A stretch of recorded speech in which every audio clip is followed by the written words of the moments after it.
What? What happened? Keith?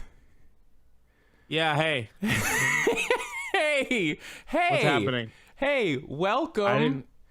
Oh, sorry. We were playing the intro, but then it stopped at 12 seconds and it just Oh, God. There's doesn't- something that I was just talking about. What was it that I said? I don't remember. Was there something that I said? I was like, why don't you download the intro song onto your computer? No, God, And because I remember have you it right saying- here. I have it right here on Google Drive. Dispatch intro. We're gonna click it. There was a problem playing this audio file. It thinks I should download it. Yeah. Oh, wow. Me and rare occurrence. Yeah, Me and Google have the same idea. You Of and what is Google agree good. on something. Yeah. I just remember I said, hey, you should download it. And then you said, that's a good idea. And basically said, but I'm not going to. So Yeah, I don't know why anyone would do that. But hey, good news. Wait. Oh, let's take a listen to this right here for a sec. yeah. Oh, that's loud. I don't know. I actually don't know. I can hear it.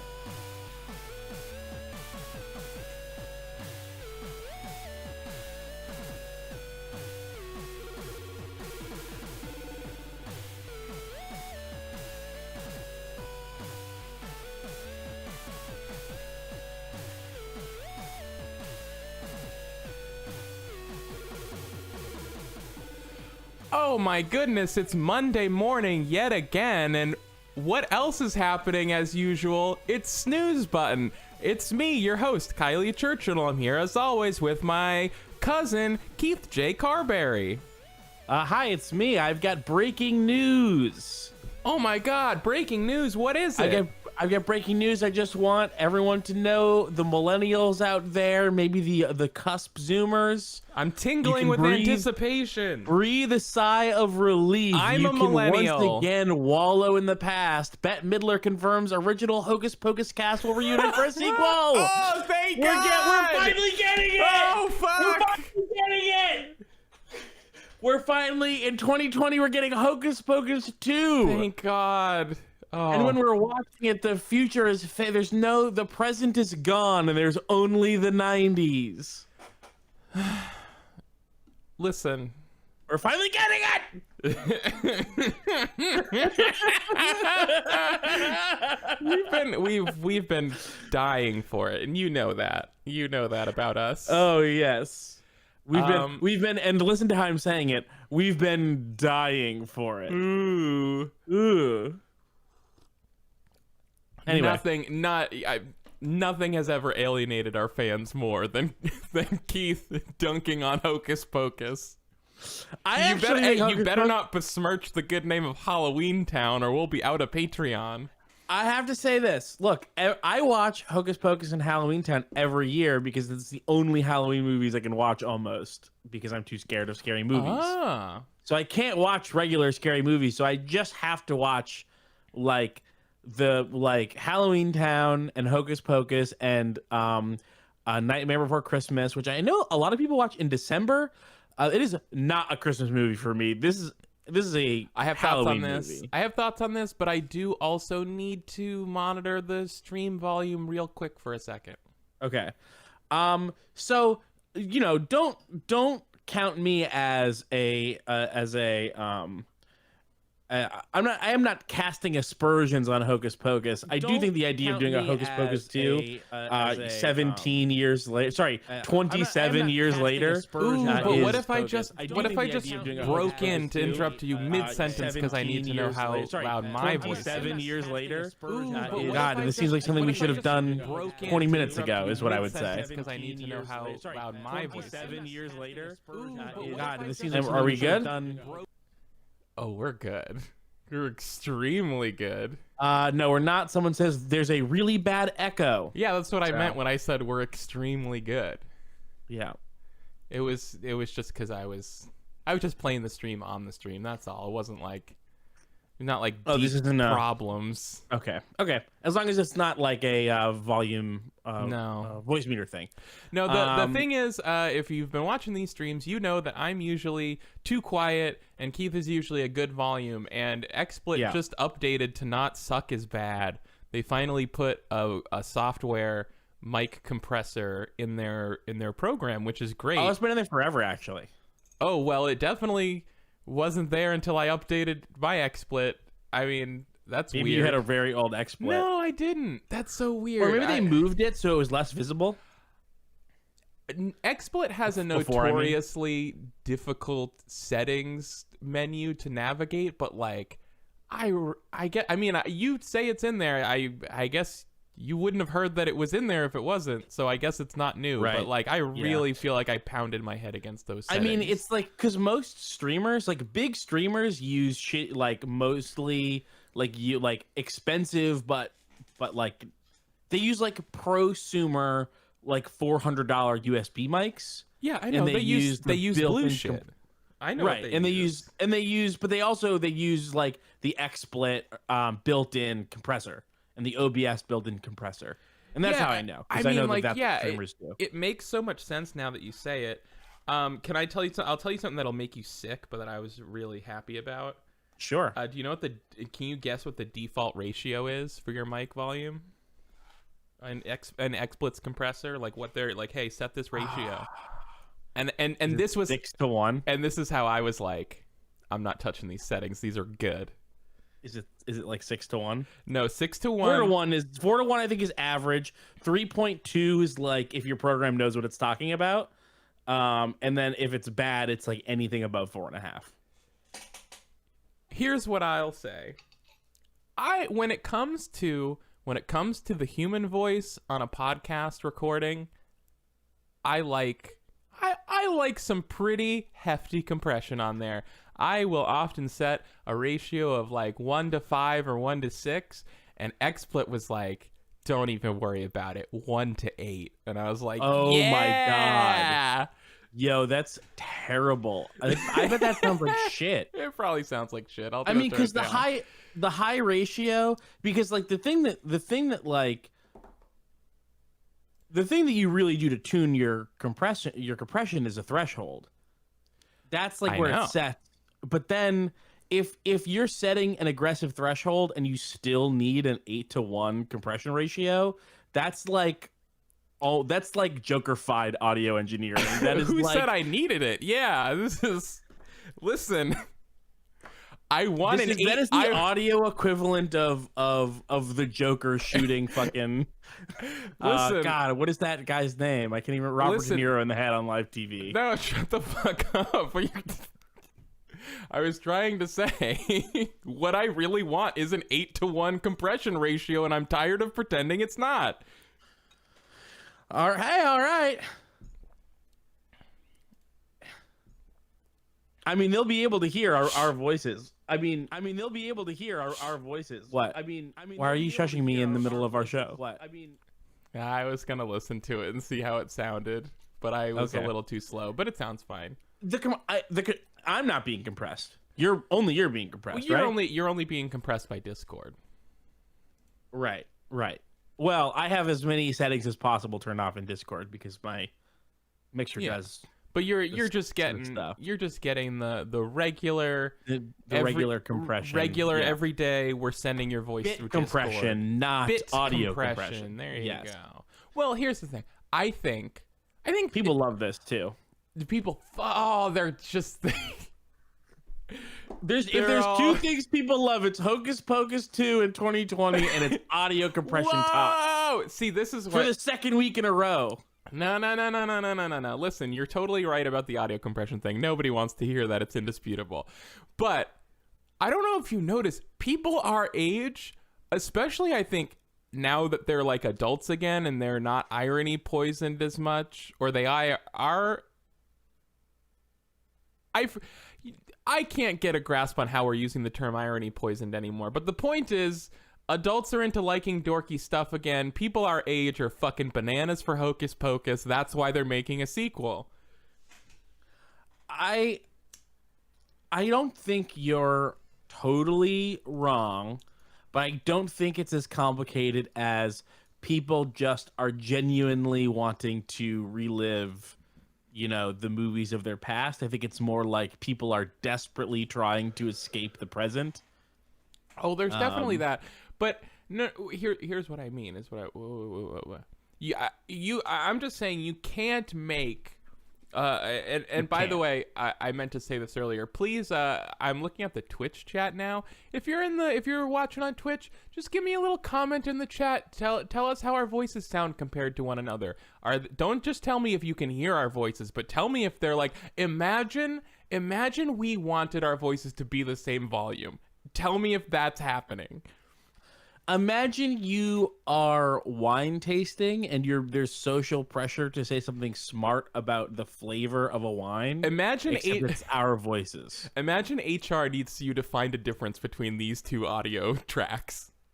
Imagine that you're trying to log into a website, but first, can you tell me which of these are traffic lights?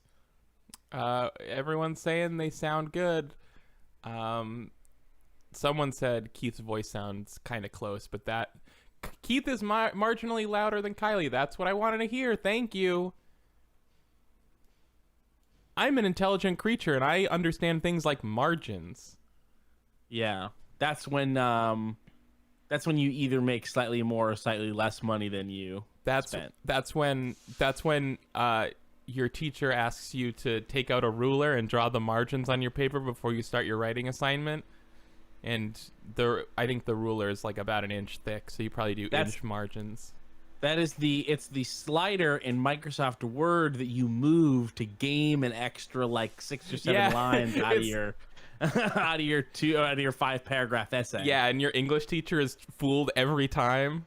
They never have seen anyone try this before, and they're totally, it completely passes under their notice. Subtlety. Look, you're not going to find me switching to 14-point font. You're not going to find me moving in the margins by 30%.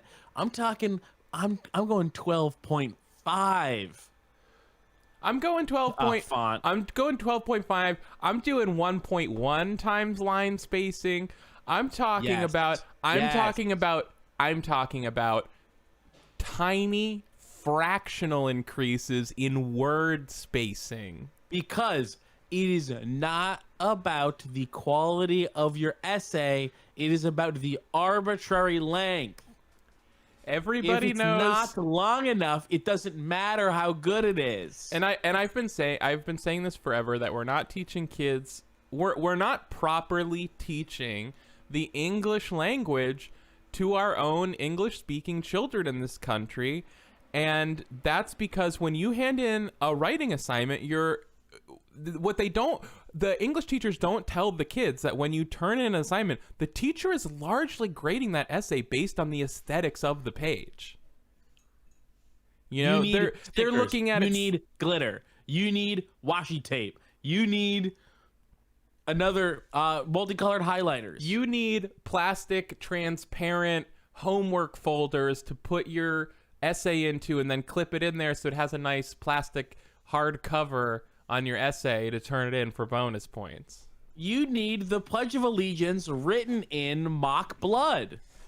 They always, you turn your essay in and your 4-page essay in a nice hard plastic cover folder, and your teacher will be like, plus 5 points. Good job for the cover. Totally great. Added a lot. Not cumbersome at all. Didn't annoy me.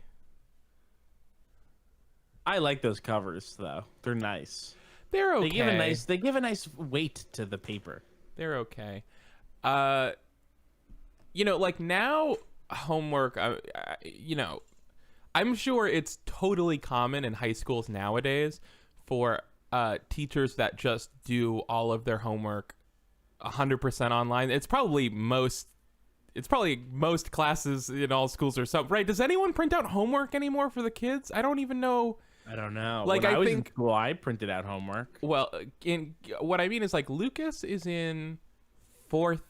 God, no, he's starting 5th grade this year. Big deal.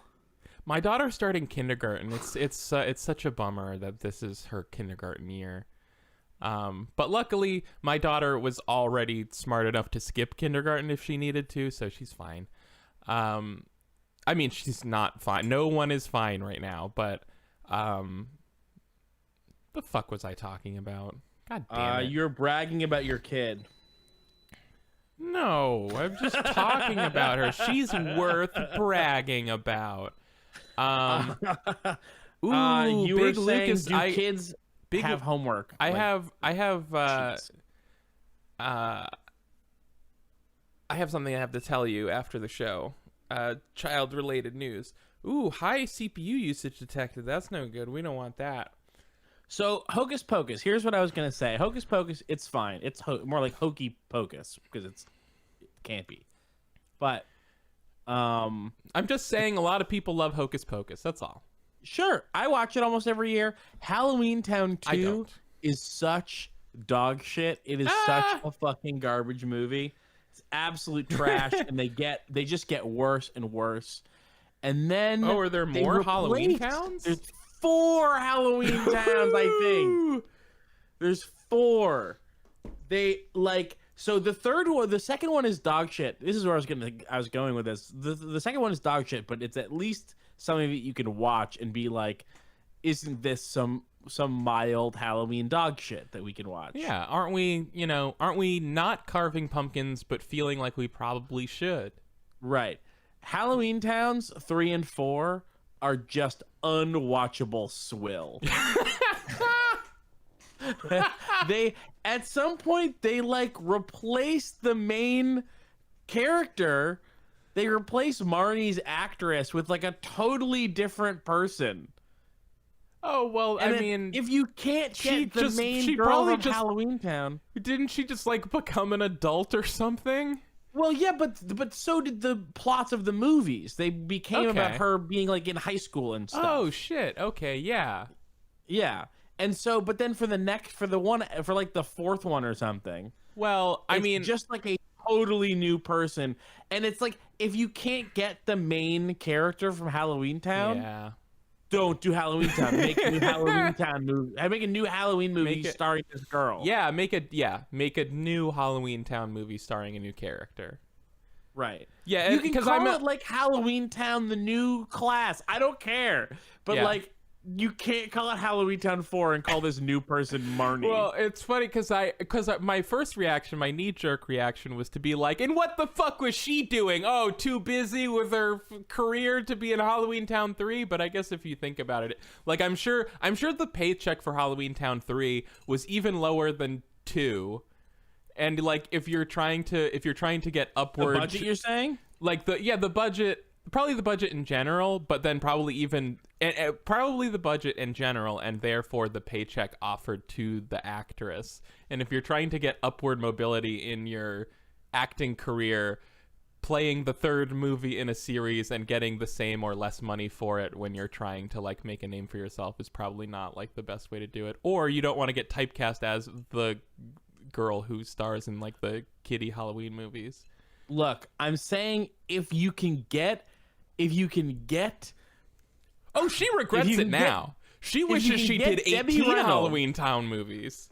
If you can get Debbie Reynolds for 4 Halloween Towns and you can't get Marnie for 4 Halloween Towns, you can't make it. You can't make Halloween Town 4. Who knows? Maybe they had a good excuse. Maybe they wanted to go to college instead of filming Halloween Town or something, Yeah.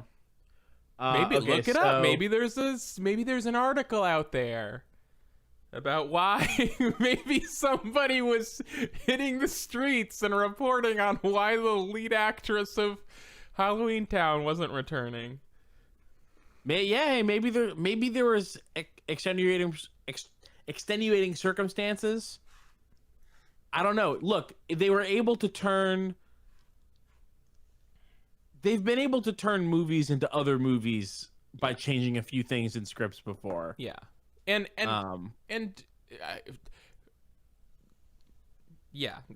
real thing is that Halloween Town 4, aka Return to Halloween Town, is very much had become subsumed by the mid 2000s Disney machine. that really was like between like from the early 2000s to the mid 2000s was really like they were setting up for the eventual thing of, oh no, is this post Hannah Montana? When did that start?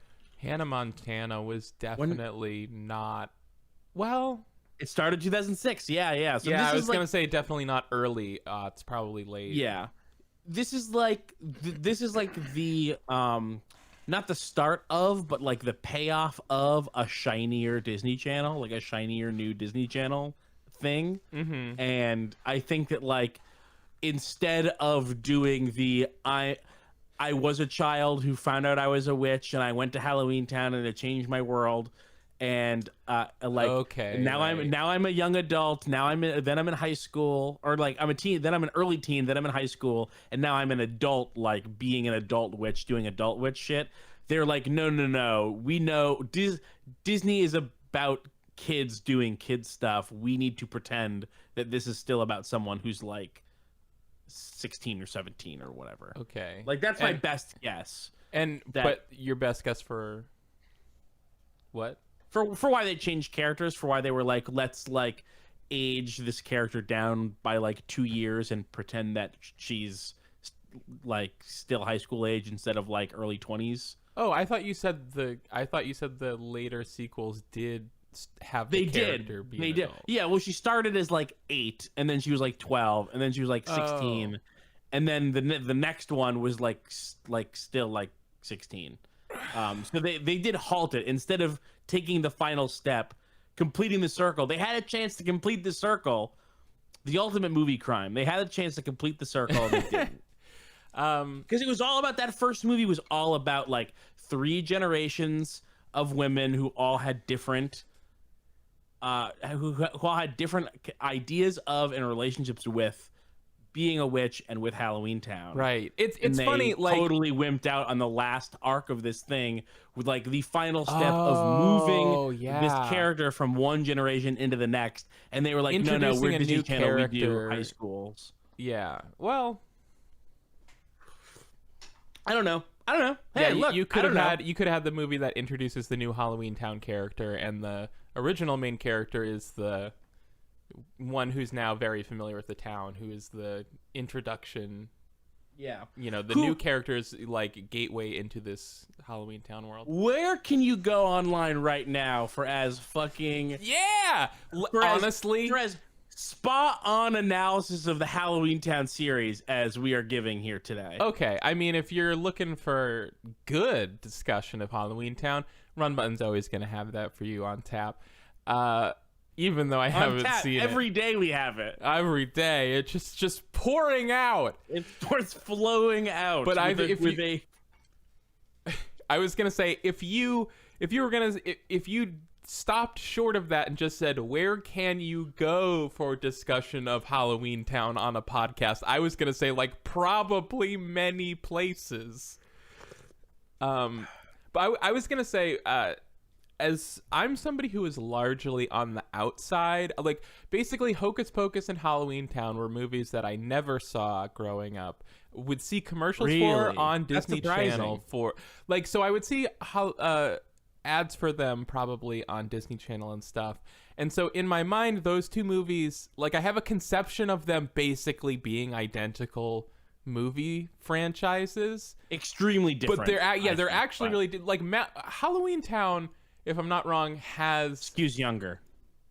Really? Okay, I thought Hocus Pocus I thought the difference was like more like Hocus Pocus was like very goofy and comedic, and Halloween Town has like a weird sense of melancholy to it or something. But I haven't watched much of either of them. They both have a weird sense of melancholy, which I think makes sense when you consider that is like the only form of horror that you're allowed to show to children, which is funny because that kind of horror is actually called terror. Like just like a pervasive sadness, like you know, like the feeling of being scared without any obvious cause.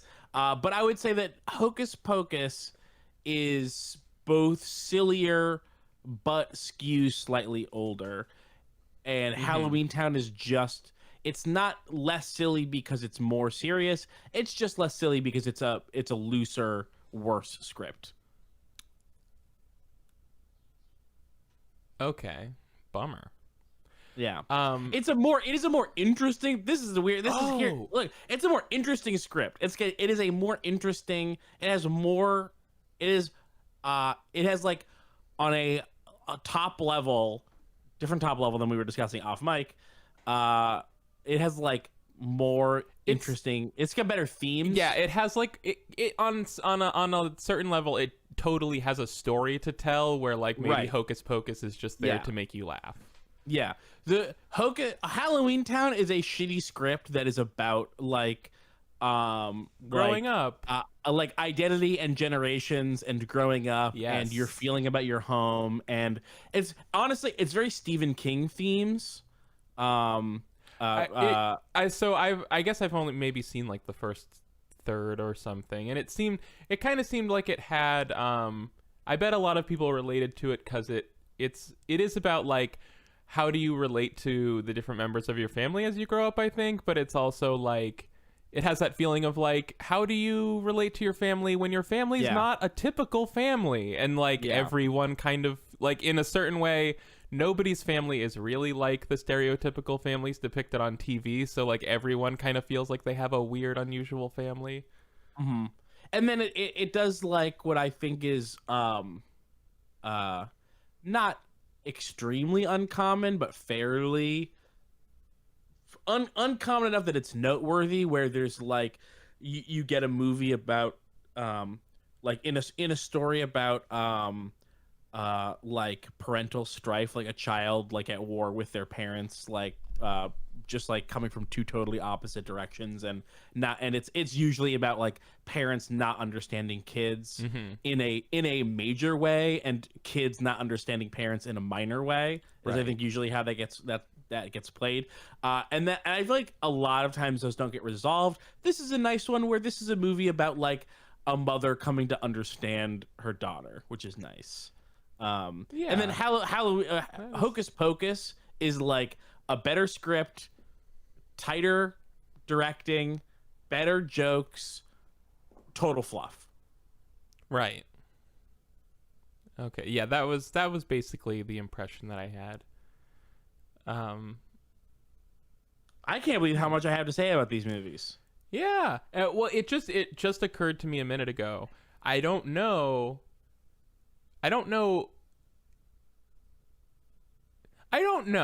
But it occurred to me there's already, so Hocus Pocus is actually based on a book, and there's already a sequel book to Hocus Pocus, so maybe the sequel movie will just be that. Ooh. But it also sounded fiending for new Hocus Pocus content. Maybe pick up that book. Maybe, I don't know. I think it's one of those things where the sequel's quite different from the original, so maybe it's questionable if it'll be different. Or sometimes adaptations of book sequels will do that weird thing where it's like it's kind of the plot of the sequel book, but it's the characters of the movie in the new plot, or like if a book sequel just has a totally different cast, but then the sequel movie will just take the new plot and just reinsert the original characters. I think that's happened a couple times. I can't really think of an example though, except for the opposite happening with The Lost World, right? Where like the Lost World book has at least one character who dies in the original book but who survives in the movie, right? Lost World. You read those, right? Because I didn't. No. Oh shit. I think Jeff. What is this? Like I think Jeff Goldblum's character dies in the Jurassic Park book, but he survives in the movie, and everyone loves Jeff Goldblum. So I think that character is in the Lost World book, even though he died in the Jurassic Park book. Oh wow. I could be wrong, or maybe I'm thinking of the park director guy. Like park director guy maybe dies in the original book, but he survives in the movie. Does he say, how fucking wild? How does the park director survive Jurassic Park the movie? Am I hallucinating that? I honestly don't remember much of Jurassic Park the movie. I haven't seen it in a long time. Okay. Starcat says I should rewatch both of these. My childhood impression of Hocus Pocus was that it was about uncovering old wrongs and stopping research and evils. Those are both true, but it's still fluff. It's true that that's happening, but it's still it's still fluff. It's no Smart House. I mean, come on. It's no Smart House. I love. See, you know what? Like I got really sick of how much 80s culture was regurgitated at people slightly older than me, but I mean also like I got hit by a lot of that residual. Stranger Things happened to me. 80s stuff. What do you mean Stranger Things happened to you? The show. Did you go to the Upside Down? It just existed. It existed at me a lot. Right. And now more and more 90s stuff is popping up, and like I don't know, it's weird. It's gonna get annoying pretty soon, I think. But for now, it's already driving me. It's been driving me crazy. It's already getting kind of bad. But it's fun. You remember the? It's just wait. Just let me. It's just fun to realize I'm not the only person who really liked Smart House. You know, like we all really liked Smart House. Smart House. Yeah, it was what a fun time. It was good. It had Leela in it from Futurama. Right. As the titular Smart House. Mm-hmm. I mean, she unfortunately, I don't know her name, but she has played many things besides the Futurama character. Oh, yeah. No, she's in a ton of stuff. I'm also blanking on her name right now. If I can get it. I'm going to do that thing where I Google the name I'm thinking, and if it's the right name, I'm going to be pissed I didn't say it. Why can I not think of... all right. Well, just look it up. Or are you looking it up? I typed that extremely wrong. You typed... Ooh, good thing I didn't say that name. That's the wrong name. Nope, don't know her name. Twitch, what's her name? Yeah, I don't know. She was the mom on Married with Children, right? Yes. Yep. Yeah. She's in a ton of stuff. So Can't remember her name. Yeah. So her. We all know her. She's been in everything. Katie Sagal. Yeah. Her. Yeah, that's her. Yep. Her. That's but her. Not she wasn't in her. No, not in her. Well, yeah. So not I don't her. know for sure not in her. Not her. But I'm pretty sure. Her, but not in her.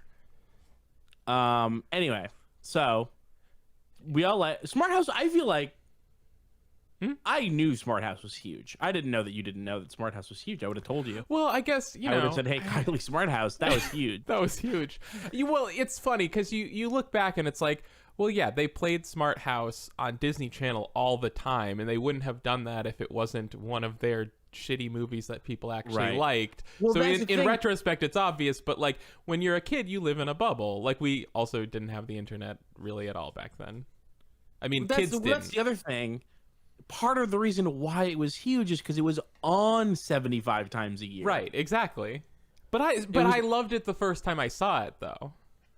Right, but I just mean like, but everybody saw it because you couldn't not see it. Right. If you were alive and a child and had access to the Disney Channel, you saw Smart House during that period. Yeah, we're maybe also underestimating the number of people who didn't have access to the Disney Channel. Basic cable. Yeah. I mean, I know not everybody has cable, but it's basic. It was on basic cable. Yeah. I mean, we're talking about dozens of millions of kids. Yeah, dozens of millions. Yeah, I guess I'm just thinking like my roommate Cheryl is like one of those people who like grew up without cable and not really watching TV at all, so just has like no frame of reference for any pop culture, so I guess that's just like fresh in my mind. Like, don't forget the people who just didn't see anything. I don't know. God, and there's a lot of reasons why that would be the case. Some people, just their parents don't have money and they don't get cable. They live somewhere where they don't get cable. There's lots of it. But I grew up knowing kids who just had parents that wouldn't let them watch TV for no reason. Yeah. For no reason. Well, and how are they doing though? You have? How are they doing? No, answer the question first. How are they doing? How are they now? I don't know. I'm not friends with them anymore because they didn't watch TV. Okay, but all right. That's not true. But I just mean, like, did they seem like happy, well-adjusted people relatively, or were they cranky weirdos? I cannot tell you the last time I met someone and thought that's a happy and well-adjusted person. Sure. Fair. Yeah, I don't know. I can tell you that of the family that had like weird restrictions around stuff like that, no, that I'm still in contact with. No, they're not. They do not seem like they're doing. They might have good jobs, but they also seem extremely anxious all the time because they had overly strict, hyper controlling parents. Because like there's like a kind of you can't watch TV parent that is like sort of new agey and a little bit hands off, but the rule is like we're not doing technology. But most of the parents that do this are like extremely aggressive helicopter parents. Right, yeah, like the no television decree often comes along with a lot of other comorbid parenting style things. In a sort of nebulous fantasy world, kids watching a ton of TV or kids not watching a ton of TV sounds like a good idea. And then the reality of the type of parents that instills that is like, actually, it's probably better to just let the kids do what they want. Only 90s kids will remember thinking there will be something fucked up about you if you don't grow up watching Nickelodeon. Look, if I just don't know how I'm supposed to get along with someone that didn't have to internalize the way that the characters on the Rugrats looked. Oh my god. I just don't think I can get along with someone that looks at Stu Pickles and goes, "That's a weird looking character," instead of like, "That's humans. That's what people look like. They look like Stu Pickles." Yeah, I mean, it's just, you come from different places, and how can you relate to somebody who never dreamed of getting gacked or slimed or flown or I don't know, grackled? Speaking of Hocus Pocus and Halloween Town, I have been listening to a new podcast. I recommended it to you, but I don't think that you've listened to it yet. Do you know what do you know the tree I'm barking up? A new what tree is Keith barking up? No. Yeah. I don't know what tree I've been listening up. I've been listening to Just King Things. Michael Lutz and Cameron Kunzelman's Stephen King podcast. Whoa, what? I texted you about it. What? 2 separate times. What? Yeah, it's really good. I don't know. This is so specious. You did not. I did, yeah. I don't know. Do you know Michael Lutz and Cameron Kunzelman? Yeah, I know them. They're good. They're good. They're good. They are good, and they're smart. It's good to hear smart people talk about Stephen King. Because all I have is instincts. I don't have any school to think about when I think about Stephen King. But on the other hand, it doesn't take a lot to get into Stephen King. No, it is not the world's deepest work. But yeah, they're going through Stephen King. I mean, if you want to fully appreciate all the references in the Dark Tower series, I mean, you really have to read all of King's books, don't you? And that's the trap. If you want to really appreciate it, I'm almost there. They're doing They're doing every Stephen King publication chronologically. They did Carrie. They did Salem's Lot. They did The Shining. They did Rage. Ooh, that's so good because I'm actually like I have been going through King's books in publication order. So like that's perfect. I want to just do that. Yeah. So yeah, you should totally listen. I have Rage. I read Rage. You read Rage? I've read Rage. Yeah. It is by almost all accounts Stephen King's worst work. Or at least one of them. I was in a very weird headspace when I read it, but yeah, it's pretty wild. Well, the thing was, I was so Rage is Stephen. It's hard to find. I mean, if you're gonna pirate it, it's not hard at all. Sure. Okay. It is hard to find. You can't find it at a bookstore usually. Yeah. So it's been out of print for a long time because Stephen King made them stop selling the book because he hates it so much now. Yeah. Well, I think it was literally that people raised concerns like, hey, raised justifiable concerns like, we don't think you should sell this book. And Stephen King was like, yeah, you're probably right, and stopped selling it. So, like, kudos. The added benefit of it's not a good book anyway. No. No. So Rage is Stephen King's book that he wrote when he was like 16 and published in his 20s or something. He published it after he published The Shining or Salem's Lot. I think it was right after The Shining. So he published as Richard Bachman. Probably was the first Richard Bachman, which longtime Run Button listeners will know one of the Bachman books is one of my all-time favorite Stephen King books. Which one? The Running Man. Okay. Yeah. The other one I've read is The Long Walk, because I'm going in order. So, right. The Running Man is like one of my next ones, though. Oh, it's really okay. So it was a really important book for me politically when I was very young, and before I even had the ability to connect it to a broader worldview. Okay.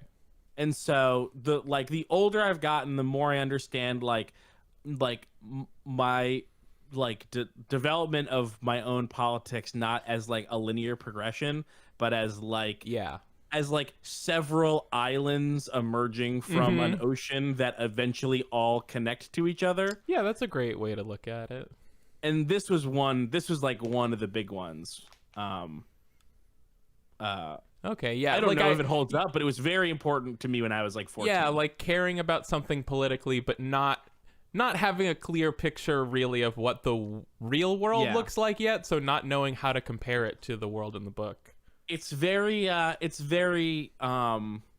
fucking like me making like mashed potato cover art of The Running Man going, this means something. Like I can tell that this is something, but I don't know what yet. People in the chat saying Dreamcatcher is really bad, and I'll say, yeah, if Dreamcatcher is half as bad as the movie, it's really bad. And I have reason to believe it's possibly worse. I don't. One of the all-time like weird movie adaptations of a book. We never said what Rage was yet, by the way.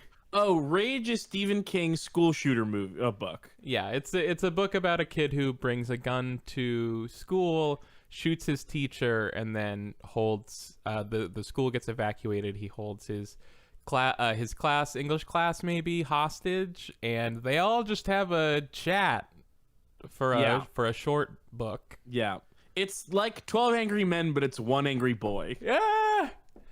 Yeah. And. Yeah, because they don't leave they just have to stay in the one room. Yeah, it's there's a lot of flashback and storytelling in the narrative.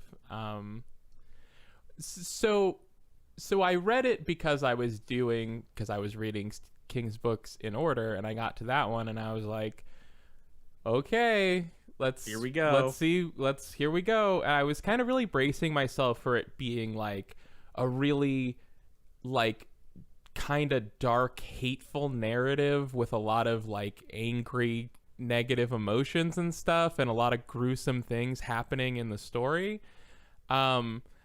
And I think realizing now, it's like what's truly bad about the book is it's not that at all. It rather, it makes bringing a gun to school and shooting your teacher seem like a pretty, like the results of that in the story are rather chill for what happens. So it almost, it makes it seem like yeah, like a lot of kids, it turned out a lot of kids read this book and was like, yeah, I'll come to this class, shoot my teacher, and then me and my friends in the class, we'll just have a talk about life, and we'll all figure it out, man.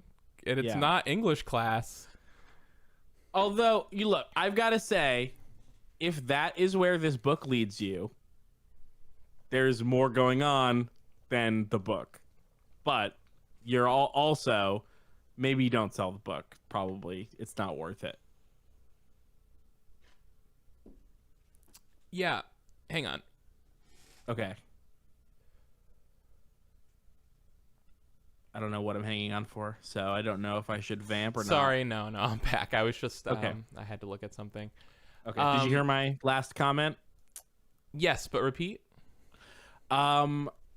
If that is the path that the book Rage leads you on, there's more going on than the book Rage.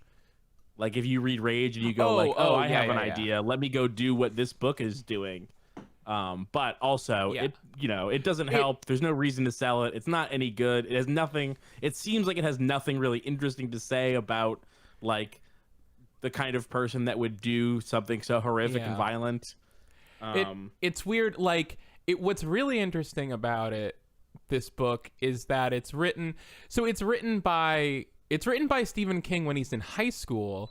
So it published like a decade later. Yeah, it's a very and you can like more.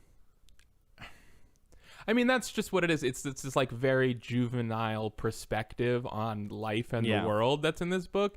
And you can see why it would be appealing to kids of that age that are in a bad headspace. Like there was basically like 2 or 3 high school students that had been found to be like possibly plotting bringing guns to school that like also had a copy of this book in their locker or something. And so Stephen King decided to stop having it published, and it also like started getting probably banned from schools and stuff.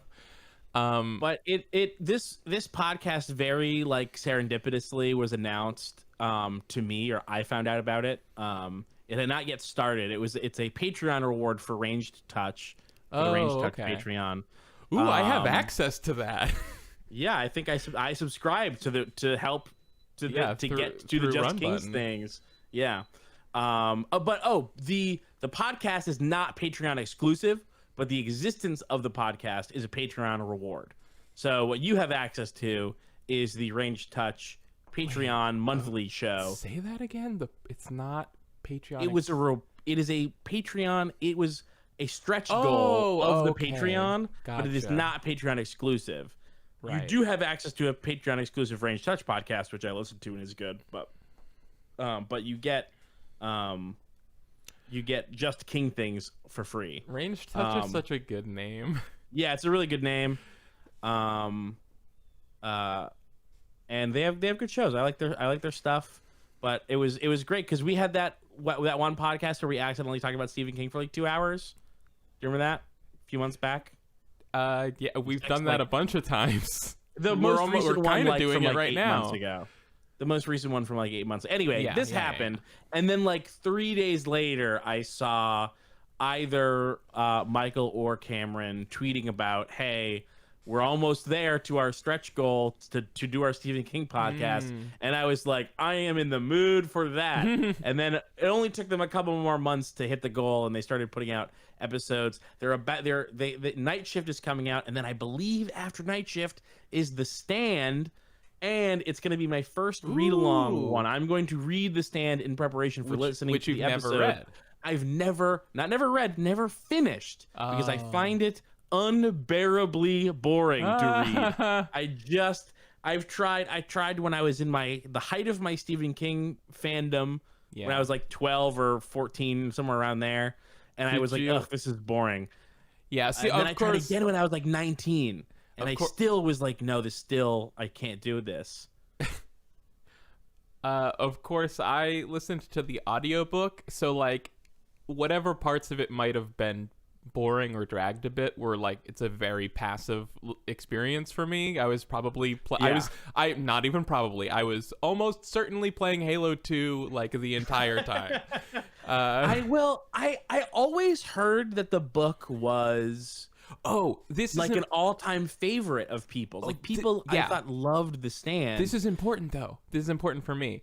Okay. I was lucky enough to find very, very rare thing, very hard to find, an audiobook recording of the non-expanded edition of the book, the original book. I was just about to talk about this. I didn't know that existed. I have the expanded version, and I was tweeting. I tweeted about this to the Range Touch Twitter account, and Michael responded being like, "Yeah, it doesn't help that." Like the expanded version adds hundreds of pages and is just undeniably worse. And I was like, there's a shorter, better version. Yeah. And it's hard to find. Stephen King needs an editor and he's just too rich to be edited at this point. It's very annoying.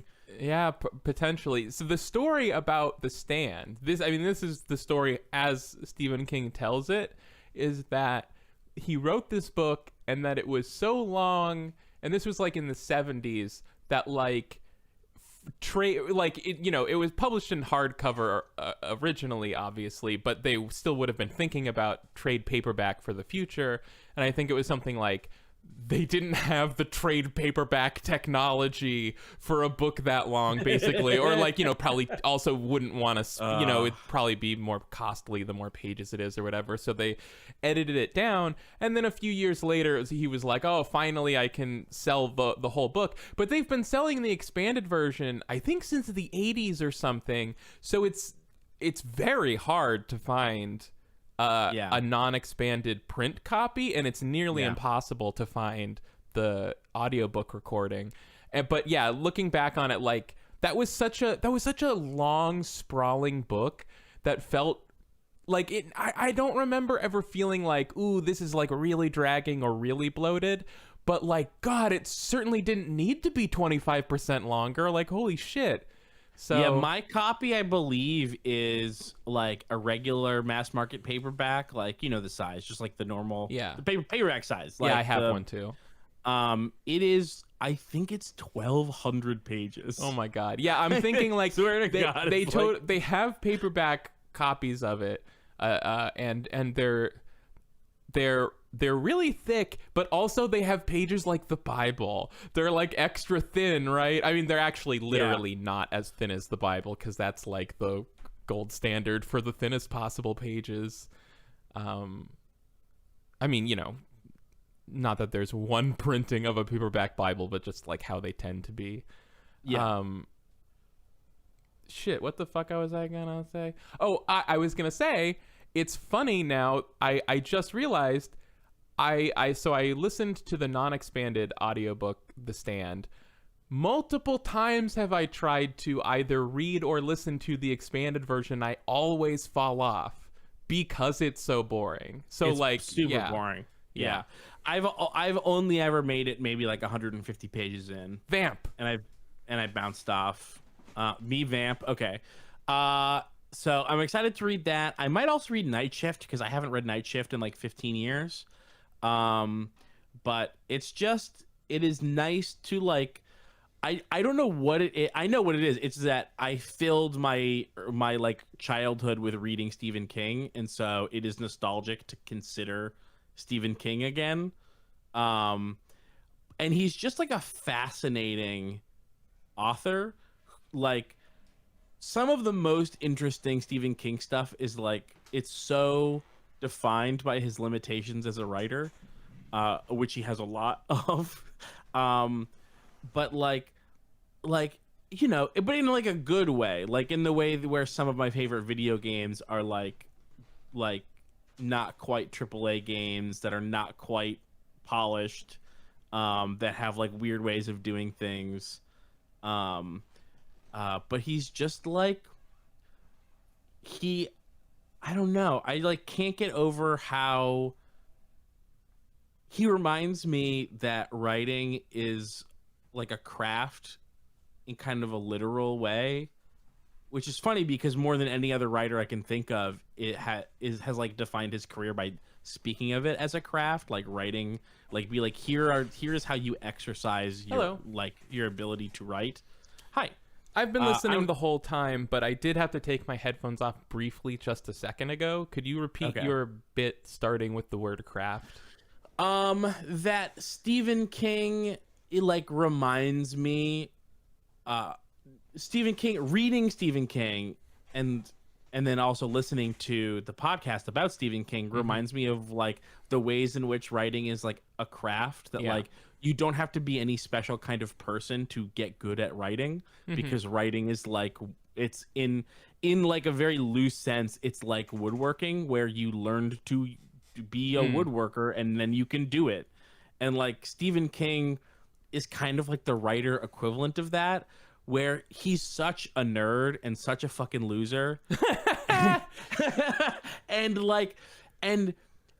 he's such a weird guy, and he writes in such an idiosyncratic way where like sometimes, but he's such a competent writer that like he can convince me of these totally insane things. Not that there's a car that kills people, but there's people that talk the way that he writes. Right.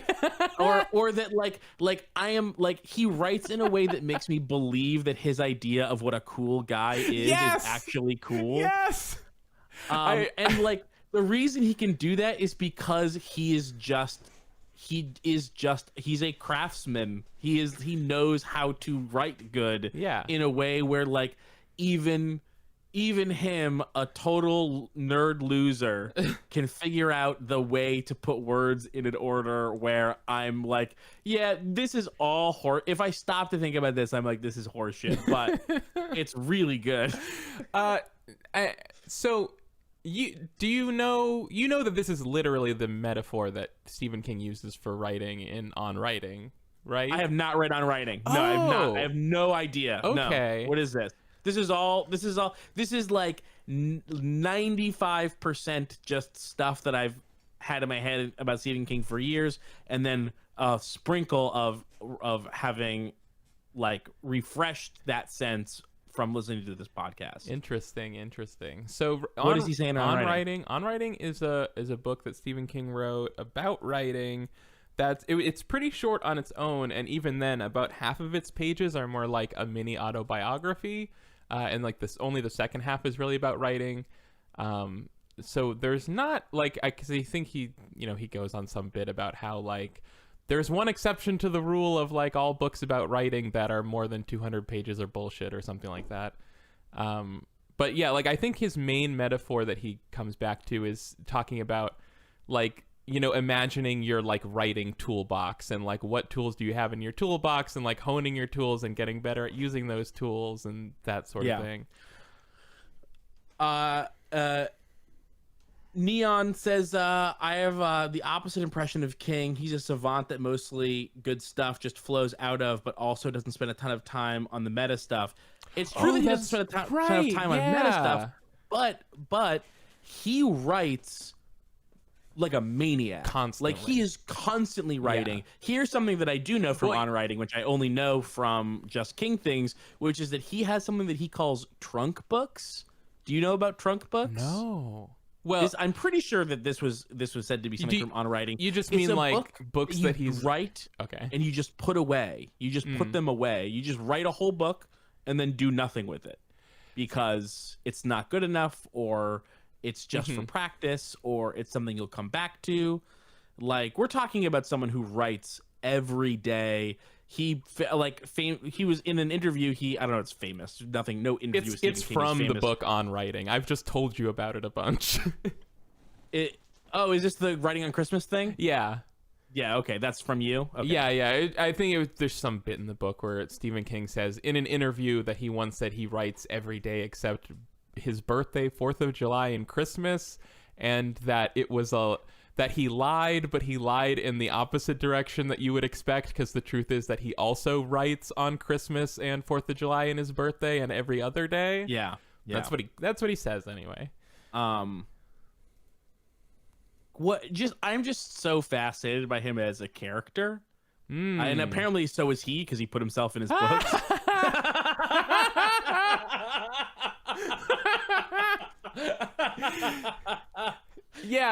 I love that he has somehow convinced me to think of him as a pretty intelligent and reasonable guy, and yet he does say things like, that was just, I started to get over the years the impression that there was going to be no way to finish The Dark Tower without making myself a character in it. I was like, yeah, okay, go off, Steve. I don't know. Yeah. Look, I just feel like there's an entirely missed opportunity. What is the connection between Crimson King and Stephen King? Ooh, what? How have I literally never considered this even once? You said this to me in a text and I barely understood what you meant. They're cousins. What's wrong with me?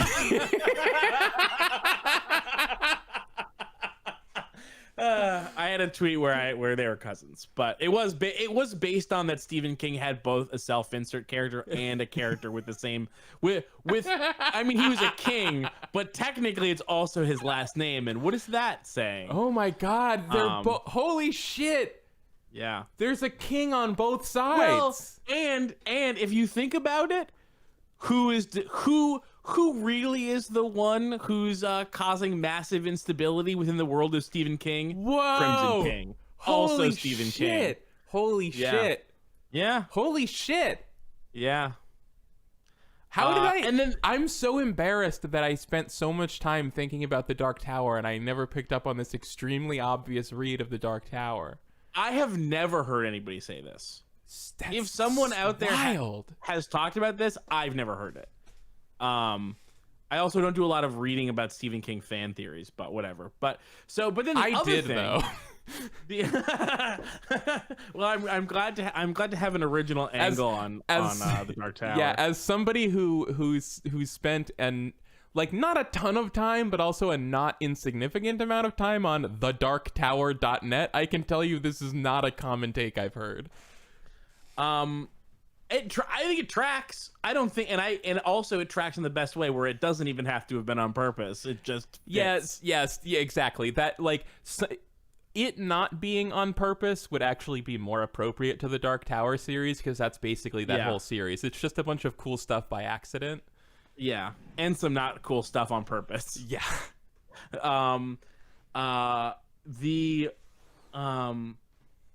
The other thing that I think about all the time with Stephen King, and this is something that we talked about a little bit 6 or 8 months ago, is how and listening to this podcast has had me considering this more. They haven't touched on it a ton yet, but it's just so we talked about how Stephen King was sort of templative for the Marvel Cinematic Universe. Stephen King is a writer who was doing the Marvel Cinematic Universe before that was a thing, right? Sure. In his books, he was doing the Stephen King book universe, the Stephen King mythos, the Stephen King literary universe, right? The Stephen King literary universe. The Sklew. He had the Sklew. Stephen King had the Sklew. Famously, the View Sklew-niverse. Yeah. Stephen King had the Sklew. And if you're not familiar with Stephen King's writings, even before The Dark Tower, which is basically conceptualized. It's basically conceptualized around the idea that his books are interconnected. He was already doing this. He was doing this just in his first couple novels. There was already connections between Salem's Lot and The Shining. True. And I think also Salem's Lot and Carrie. So Stephen King basically formulates this way to get people to buy his books based on wanting to see the connections between these unrelated universes, right? And then what happens is the Marvel Cinematic Universe does that exact same thing but way more and way more way more of a built-in selling point. Yeah. But then what happens is Stephen King, who has been quietly making millions and millions off of movie and TV adaptations for 35 years. Right. Then now every fucking thing on TV is Stephen King. He had in the last couple of years but now connected. Like it's Castle Rock shit. It's Carrie. Or not Carrie. I haven't seen any of this, by the way. I've seen a very little bit of it. I honestly highly recommend Castle Rock season 1. Okay. I think Castle Rock season 1 is super watchable. I tried to get into season 2 and it kind of bounced off of me, mostly because I thought season 1 was so interesting that then when the reality of it being an anthology series set in, I was like, but I don't want an anthology series. I want a sequel to this. Oh, look, Ice Cream Jones in the chat reminding me something. I can't believe I've actually forgotten about this by now. The plans that fell through to make a big hybrid movie/TV series out of the Dark Tower. Remember that thing? Because they have This was like right before the Marvel Cinematic Universe took off. Like if they had waited like 2 more years, I think this would have gotten greenlit. Or I guess it just kind of ran into production problems because they made one movie. Well, the movie was really poorly received. Right, exactly. Well, it was poorly received, and I think part of that was it. I think it ran into a lot of trouble. Yeah. I don't know where along the production pipeline, but I think it had a pretty troubled development. So I just want to okay. So the thing about Stephen King is that I hadn't considered, or not as deeply considered, and he is now like if you just take a minute to count up all the different Stephen King projects just from the last like 10 years, it is astounding. I mean, he is one of the most highly productive retirements of all time. Yeah. I just checked his IMDb. Don't go. Nobody look. If you want to put in the chat, Kylie, tell me how many writing credits do you think he has in his filmography? Holy shit. How many writing credits do you think Stephen King has on his IMDb filmography page? This is not books. This is not short stories. But this is screenplays, and this is shorts. Oh, okay, and he movies and television. But he wouldn't show up. He wouldn't get a writing credit on a production that he didn't have a hand in the script for. Like if it was based on a book, that's not a writing credit. Unless he also helped with the screenplay. I might aim way too high and get sure. So I'll read off the chat real quick. I was gonna guess 250. I'm gonna read off some guesses in the chat. Deathbot 160, Professional 420, Santaxi 496, Aethelus 85. You Look Nice 333, Luna Leaf 342. Your official guess is 250? 250. 314. Wow. That's my birthday. Yeah, happy birthday. Woo. Stephen King did that on purpose just for you. Yay! 314 individual writing credits. That's a lot. And this is in addition to the 900,000 books that he's written. Uh-huh. It's like 60 something novels. Like I think that and also that is because media has changed so much in the last like 25 years. Oh, it doesn't feel like this. But Stephen King is so fucking successful. It's insane. I know. He is like the number 2 writer in the history of writing, like of all time, like genuinely in kind of a crazy way. But let's go back. We have to actually go back and decide who won. Let's see. Flying Bulbasaur was 24 off. Oh, but You Look Nice was only 9 off. 19 off. Ooh. These guesses. You Look Nice. Sorry, You Look Nice. I think is closer, and also incredible that they were off by 19. Way to go, You Look Nice. Way to go. Well done. Yeah, that's the win then. Yeah, for sure. If you lose but you're off by 19, then you win. It's actually more right than if you got it spot on. Yeah. These guesses though, the 496, 333, 342, those are, I mean, genuinely, I don't know how you guessed that high. It seems crazy that would be your guess. The idea that you would even come close to guessing as many and then even go over 314 is under, you mean? Like come in under that, like I would guess that I thought you were saying that I guessed 250, which is so high but still not high enough.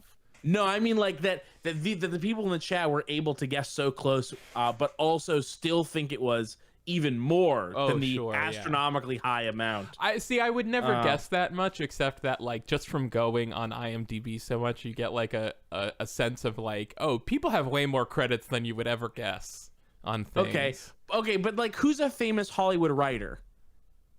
Okay, I'm not the person to ask. I looked up creator of The Simpsons and Futurama, Matt Groening. Writer credits 31. 31. What? Yeah, 31. What? Like, this is the scale that we're working at. 31. Matt Groening has 31 writing credits on IMDb. What? Yeah. So like that's across The Simpsons and Futurama and Disenchanted. He's only gotten 31 writing credits. The output of this man is psychotic. Is titanic. It is so big as to be world history that he has written so much. I mean, maybe I don't know. Well, I think all the time about how well, not that like Shakespeare wasn't famous, but that like that there like no one had any real respect for Shakespeare's work until like centuries after his death or something. Like, what a weird thing. Sorry, I was just thinking about like historically important fiction writers. I thought about William Shakespeare. You know, I don't know much about Shakespeare. Oh. And I could be wrong. It might not have been hundreds of years. It might have been less than that. I mean, he was selling his plays. He was performing his plays at theaters. Well, I think the thing is like William Shakespeare was like the Marvel MCU of his time, where it was like extremely popular but just considered trash, and then like long after his death people are like, this is literarily significant. This is one of the greatest contributions to English, art. Yeah. I honestly know so little about Shakespeare. It was never a thing that. Would you like to know a weird thing about Shakespeare? Sure. I don't know much, but I know a couple weird factoids. We basically actually don't know at all what William Shakespeare looked like, because there's only one artist. No webcams. There's only one artist's rendering of him from when he was alive, and if you look at the rendering, it does look like the way we imagine Shakespeare to have looked from like the future depictions of him. But if you then look at that artist's other work, it's like that's just how he drew all people. So like we just don't know what William Shakespeare looked like. Weird, right? It is weird. But I also kind of feel like that's true for anyone that's that old. Yeah. Right? Well, yeah. It's just that most people that old aren't as historically remembered and I guess fair. Historically significant as Shakespeare. And in a way, like the people that were as famous as him were like politicians and people who had like portraits done of them regularly or whatever. Right? Is that something? Sorry, I got distracted by NGH in the chat agreeing with me, or not agreeing with me, but agreeing with me that there's a lot to the comparison between Shakespeare and King. They said there's a lot of what? They just said the comparison of Shakespeare to King is not the shallowest well. I think just meaning that there's a lot to chew over on that steak. What's going on in there? I gotta say, look, all I can do is report what I've heard, but Michael Lutz, who is like very much a smart Shakespeare guy. Oh right, yeah. Has said the same thing. Oh, that Shakespeare that King is a Shakespearean figure.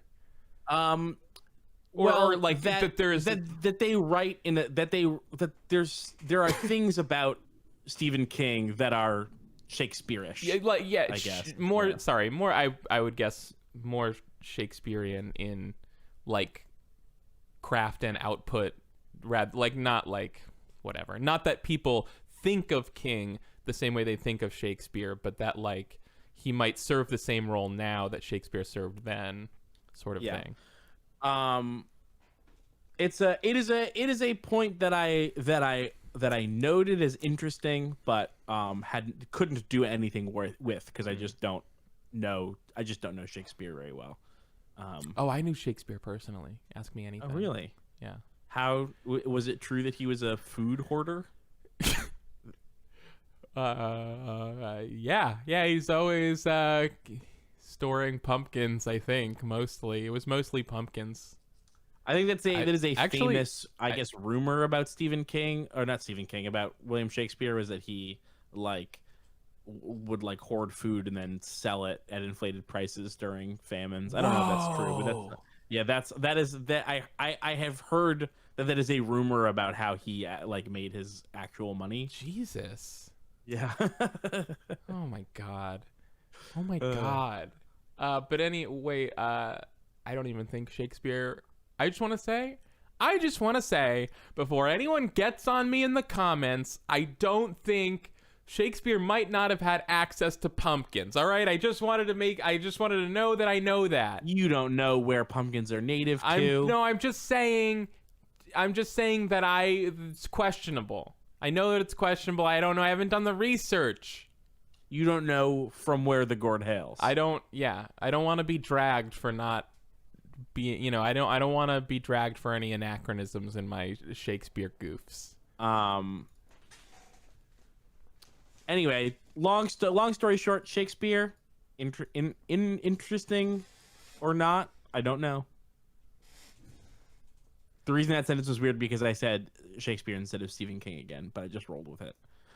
Stephen King, fascinating nerd loser. One of those. You were gone. I think I was talking about Stephen King as sort of like that under-budgeted, like shy of AAA game that is like weird and makes a lot of weird decisions, but is like also really fun and like ends up being one of your favorites. Sorry, you're saying that like Stephen King primarily writes Red Faction guerrillas. No? Get out of here. I just knocked it out of the park. Fuck you. I know. The reason I hesitated was because I know you like Red Faction Gorilla, but I never did. Okay, but... So I don't know.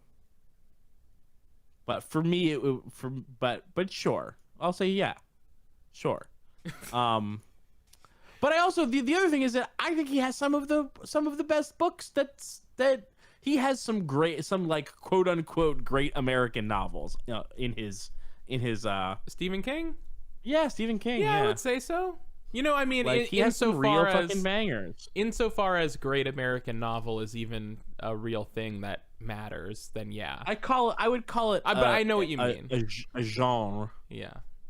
It is a genre of book that people try to write. I don't even know that he was trying to write that, but he ended up doing it. Yeah, there are absolutely Stephen King books that are like in the American pop literary canon or something, like what are they? It's like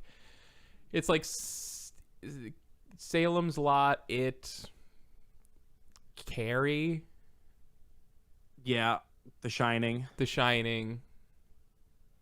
It's tough without a list exactly in front of me.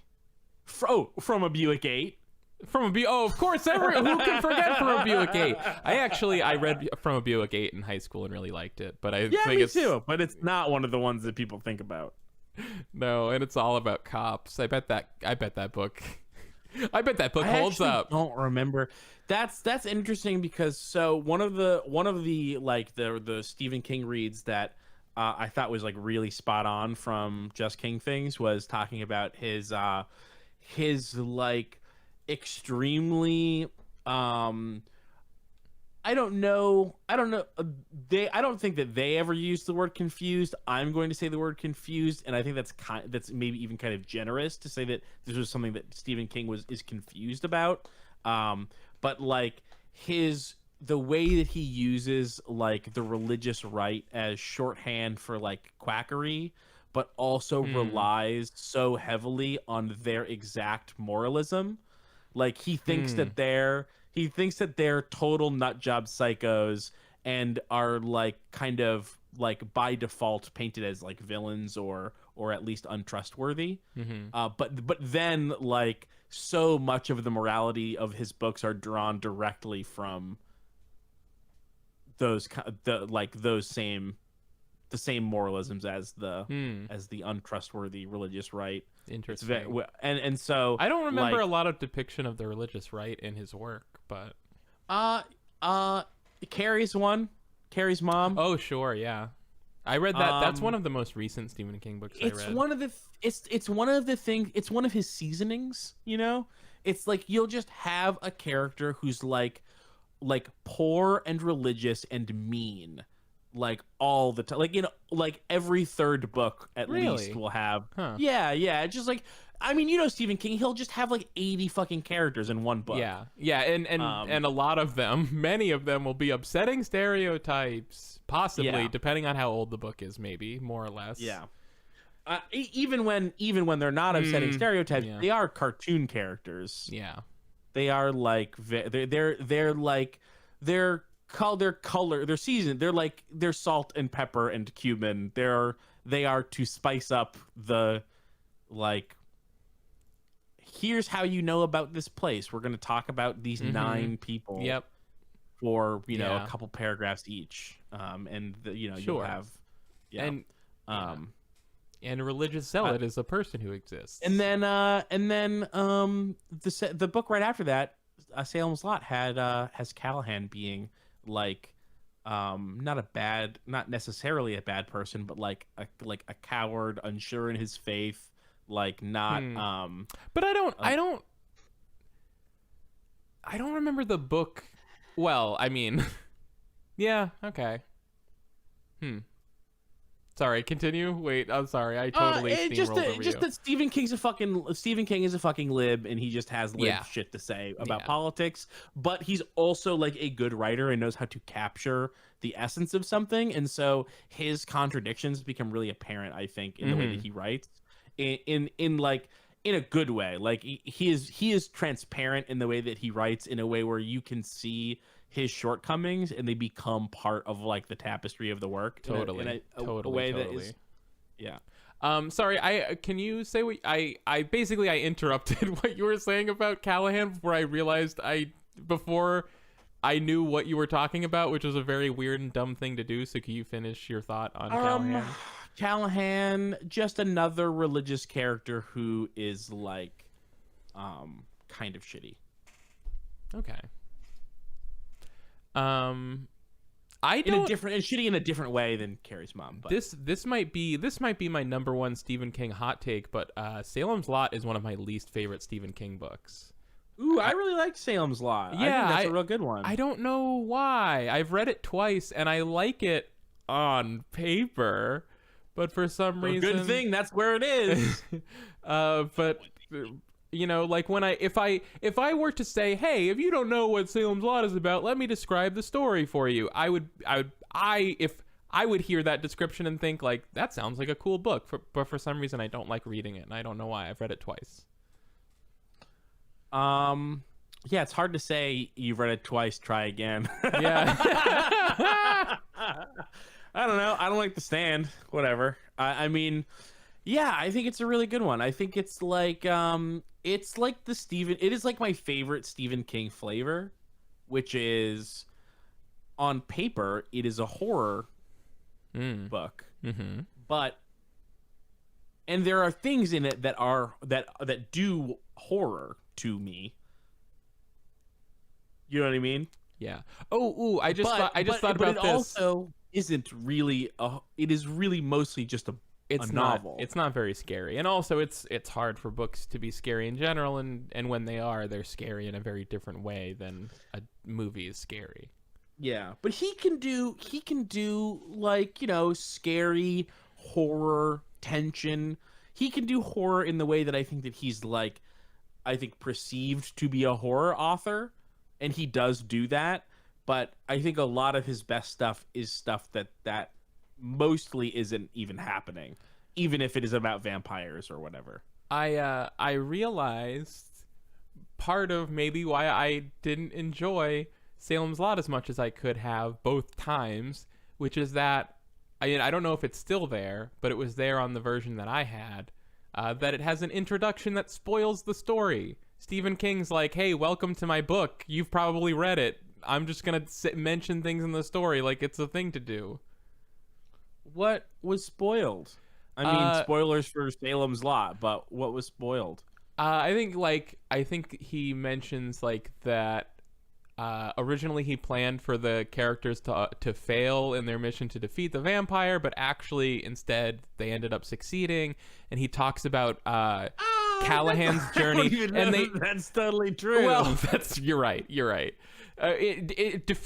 Succeeding at all and destroying the vampire, and talks about he like, I think he talked about like how Callahan ended up as a character. I don't know. I can't put my finger on what it is about Salem's Lot, but there's just something about it. It doesn't click with me, and I don't know why. But I feel like maybe it had something. Maybe it is time to try it again. Yeah. I guess so. I was gonna say How old were you last time you read it? I was gonna say it was pretty recent, but now that I'm thinking about it, it might have been closer to like 6 or 7 years ago, which I guess is like not that long, but those were. I'm realizing now that like the last 6 years, I guess like felt a lot longer, and also like I changed more in those 6 years than I realize now when I go back and re-experience some media. So I don't know, maybe there's something there, but then again, I think I'm just gonna be bored because it's gonna be the third time that I've read the book. Like even if I appreciate it the most the third time, I think I'm still just going to be kind of bored by the fact that I know the whole story. It's like I don't hate the book, it's just it was never one of my favorites. I don't know. Yeah. Anyway, yeah, I think debatable that the characters prevail. They definitely don't die. Sure. Yeah. Not the first time that I'm better at liking Stephen stuff King now. intro. Not the first time that a Stephen King intro has like said something about the book that then the book sort of isn't even what Stephen King said it was going to be. I can't think of another clear example, but you're probably right. It's definitely an experience that I've had before, but what was the one that I just listened to? The most recent one was the Rage episode where they were like reading through his like little essay on why he decided to stop publishing or stop like the printing of Rage, and being like this is all weird that he's saying this stuff that's not even really accurate. That was one like that what? I had I can't remember. I don't know specifics. That's too bad. There was I do remember some like really tortured like gun culture takes, but NGH in the chat saying, so I couldn't watch Predator, but I was allowed to read it. Yeah, I man. could watch The Simpsons, but I was allowed to read it. So yeah, wild. Yeah, if it's on TV, it can be bad because it says a swear, but I am allowed to read about a surprise orgy.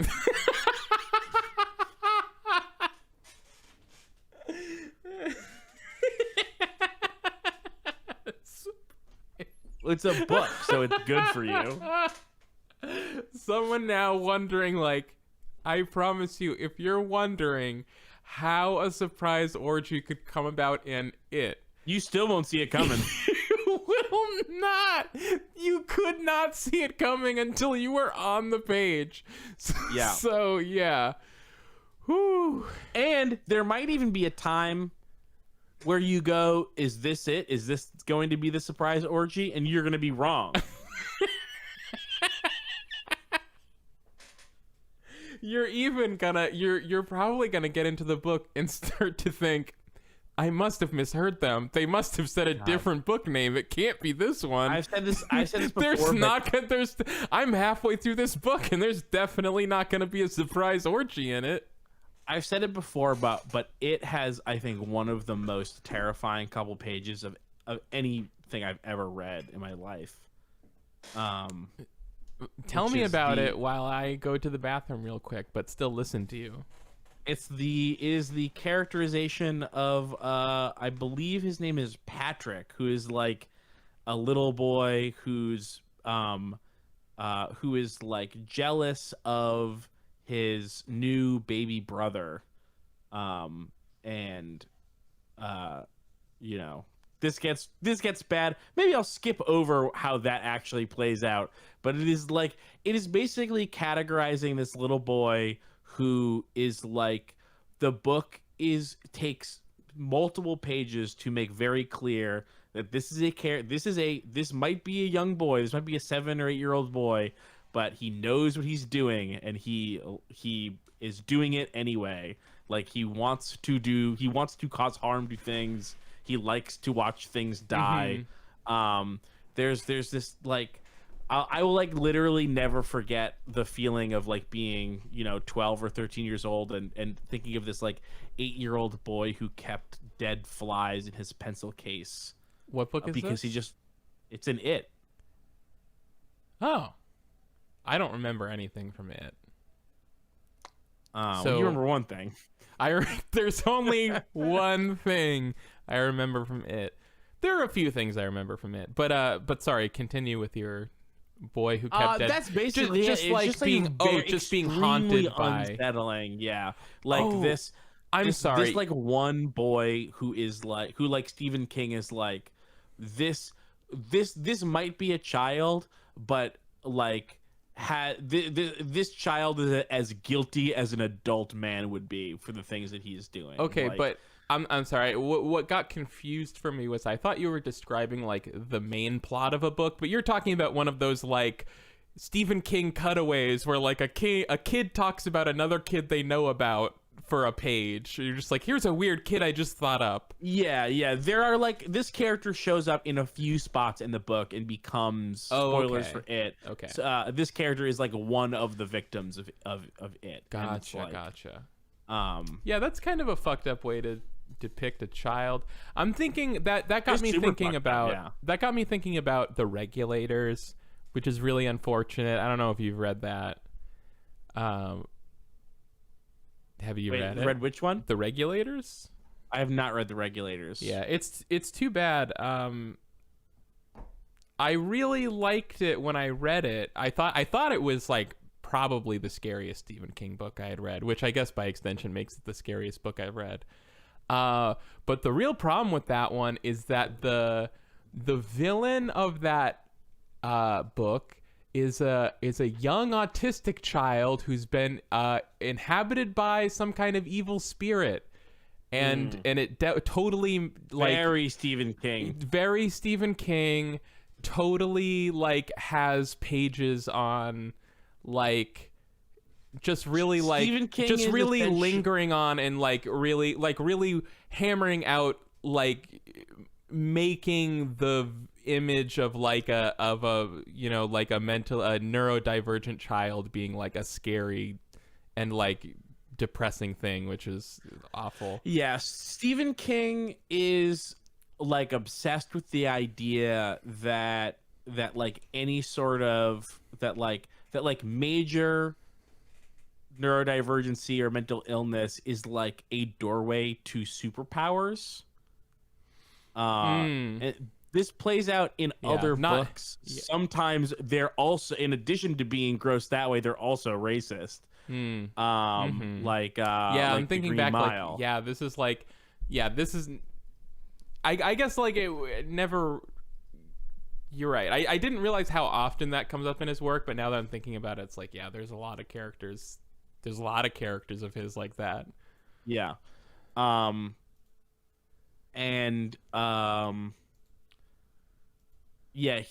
but then the other side of it, so like he has this recurring idea that there's something about something about like mental illness that makes people like susceptible to an otherworldly power, whether it is a benevolent or malevolent power, is up to that particular book, but also doesn't know anything about mental illness. doesn't understand it. He doesn't know anything about autism. He doesn't know anything about like any sort of anything. Yeah, he doesn't know anything. And I say this not to let Stephen King off the hook in any way, but just to acknowledge that there's the history of demonizing neurodivergent people in storytelling is as long as human history. It happens a lot and it's bad. Yeah, but usually people don't do it like over and over again. Oh, I'm not saying like it's bad that Stephen King did it, but everyone does it. I'm just saying like what a bad thing to do. Yeah. Let's try to do it less, everyone. Well, we've been podcasting for 2 hours. We sure have been, haven't we? No, we haven't. Yeah. Whoa. Yeah, we sure have. Well, so an hour and 40 minutes. Okay. Our call has been going on since 11:03. And it's 1. Okay, well, our stream's been 96 minutes. 96. Yeah, 96. So we technically have a game to play, but if, Kylie, you want to take a rain check and do that as just like a regular-ass episode later this week, that is also fine by me, and maybe even preferable. I, a little bit earlier, felt really regretting that I didn't take you up on your offer to just do a podcast this week, but now I'm feeling like I do have some energy to play a little bit of Sonic Forces. You can't promise the people Sonic Forces and not give it to them. You can't do that. I didn't. You actually asked me to not promise Sonic Forces, and I didn't. I didn't ask you that, and I was thinking I was the one who promised it by setting this stream as a Sonic Forces stream. Oh, okay. So we'll just play it real quick. Here's the thing. Keith and I just couldn't think of what game to play this week, and I didn't have the energy to play something that was going to be like really... I didn't get a lot of sleep, so I didn't want to play something that was going to be difficult or like really reflex intensive. Mm-hmm. Your original idea was Sonic... Well, I guess Sonic is Mario reflex 35? intensive. 35? Mario 35. Yeah, Mario Super 35. What is it? It's not the 35th anniversary of Mario, is it? Is that what it is? Yeah. It is? Okay. I think 35 was before. I think specifically of Super Mario Brothers. Right. Not like Donkey Kong. Right. Oops. Which is not something that I feel like I would have a ton to say on, but then also I was like, I literally have no other ideas. So yeah, well, I think for me it was you weren't enthusiastic about Super Mario 35, and that seemed like a game to me that would be hard. Yeah, it feels like something where we both need to be enthusiastic about it if it's gonna be fun to do as a stream. So right. And also I'm not over the moon about it either. Like if I was like, no, this is the greatest game since Sliced Bread Simulator, then that would be fine. But that's I think Super Mario Brothers 35 is fine. It's fun. I think it's fun. I didn't even talk about the game that I've been playing. What's the game you've been playing? Let's get into Sonic Forces. I got a screen share with you. Here you go. Yeah. How's that for you? Good. I can't hear. Oh, I can't hear it. You can hear it. Ooh, that sounds pretty loud. I mean, it sounds loud to me. I've been playing a puzzle game. Got a little bit mixed feelings on it, I think. But I started playing. Oh boy, There Is No Game is what it's called. Oh, okay. And it's like, do you know this? Do you know this game or? No. Okay. It's called There Is No Game. I'm still trying to figure out how I feel about it. Sounds really but it is loud. at least interesting. It's like it's a puzzle game. It is a game. It's lying to you that there's no game. And you get in, and then the game is also trying to convince you there is no game. Whoa. Literally. And so they're just like, there's not a game here. Right, and it's so like, it starts off very basic as like this is a puzzle game where the puzzle is how do you get the game to start, which I think is cute. Yeah. And then you kind of break the game to get in. Not in a very interesting way, just sort of in like a plot way. That's like the way the plot goes. And you're sort of like playing through game tropes and like different genres from the outside. They do like a point and click thing, and then they do an RPG thing, and then they have a whole long thing about free-to-play games that was honestly a little much. Anyway, I'm just putting it out there that this is a game that I think you might like this game, but you might also think it's a little bit too cute sometimes. So if you end up playing it, let me know. It's on my Steam. That's it. That's all. The puzzles are interesting. That is like the good thing about it, is even when it's annoying, the puzzles are good. Okay. You're what?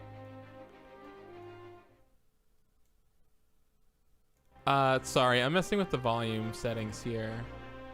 Just sounds really loud to me, but I'm gonna turn it down. The thing that's driving me crazy is I always feel like I probably won't be this loud in the game. No, what drives me crazy is actually every time I stream, the game is way too quiet, and I'm trying to figure out how to. The problem must be that it's louder in my headphone mix than in the stream mix. I can't figure out quite yet how to solve that problem, but so the game will probably be too quiet. I'm sorry. But anyways, I have basically not touched Sonic Forces since we did our one-off of Sonic Forces back in the day. So this is like basically our Sonic Forces file, I think. Oh wait, and then we had a different file. Well, Lucas was playing it. But we did not make it to stage 6. I promise you that. Lucas would have had his own profile. I might have just tossed it or something. I don't know. Or we might have had. I'm sorry. Did you say we started a file on Lucas's account, like for Run Button? No, I just know that Lucas was playing it, so I don't know if that changed the file or whatever. You know what? I used Amelia Rose a lot, so let me check Amelia Rose's real quick. That might be the Run Button file. Oh, so that you would have, just in case you loved it, and you could have your own personal file on your own account. Simply Gone. Simply Gone. That's a big middleware that shows up on a lot of games. No idea what it is. I mean, I assume it has to do with polygons. I pieced that together with thought logic. Ooh, we have a continue. We do have a continue. So you say you've basically not touched this since our Let's Play. Yeah. I have literally not touched this or even looked at it or seen it. Wow, this is also wrong. This must have been the kids, yeah. Oh well. I think the only thing to do then is I'm just gonna play my file. Well, and here I can tell you this right here. You might have looked at this, not you, because I don't think you care or pay attention, but you might have seen this and said, "Why's Kylie got 2 profiles? What's with that?" It's because I just started replaying Breath of the Wild, and you can only have one Breath of the Wild save file, so I had to create a whole new Nintendo Switch profile. Smart. That's smart that they did that. Oh, and the other one. They said, what can we learn from Pokemon? Right. Yeah. I think it's literally something like the Breath of the Wild save file is just massive, and so they didn't want people, if they had let people have multiple save files, they would have filled up their memory or something. I don't know. But Kylie, what do we know about save files and Zelda? You should always have 3. 3, you can only just have 3. 3. Yeah, just have 3. You're right. Just have 3. Just have 3. It doesn't have you're to right. be like Skyrim. I should not talk about that. Like, this was solved literally decades ago. We all agree that 3 is like the perfect number. And almost never do you need more than 3, but just have 3. Right. Just have 3. Just have 3. Are you sure we didn't do these? We must not have, no. But Oh, next episode. Here we Maybe are. we did. I mean, I'll recognize our Yeah, character. no, it's gonna be my own. I think I have some kind of wolf. It's not going to be the some run button sort of character, the lupine blue, of- the yellow. No, the sort of pale yellow. It's not gonna be the piss supersonic. It's not gonna be supersonic piss. Super It's gonna be a lupine character of some description. Sonic. This is gonna be your lupine Sonic Sona. Sure. Yeah. No. For everyone, that's a joke. I do not have a fursona. As always, I must remind everyone I am a kitsune, not a furry. It's different. Please tell me 5 ways that it's different. That's not fair. I didn't specify is this still going? Oh, I was supposed to push the A button. Holy shit. I never saw the thing specified an rotating amount of it. ways in which it's different. Okay, 3. Well, I feel like if it's not different in at least 3 ways, then you don't get to say it's different. okay, you're right. It's the same in all of the ways. No, I don't know. I have Sonic to play. I'm sorry. Bad time to bring it up. Hey, this is just Sonic. Hey, this is This isn't a wolf Sonic. or our piss super. Oh, hey, this is just Sonic. This isn't a wolf or a piss super yeah, Sonic. this is just Sonic. This is just Sonic, actually. What the fuck? I want the piss super Sonic. I really wanted the piss super Screen Sonic. share looks like shit, but it's fine. No. It's not fine, Keith. It's not. Oh, you know what? The stream. It's fine. The stream looks good. It's, You know what? I think we're learning. I mean, the stream looks fine. What?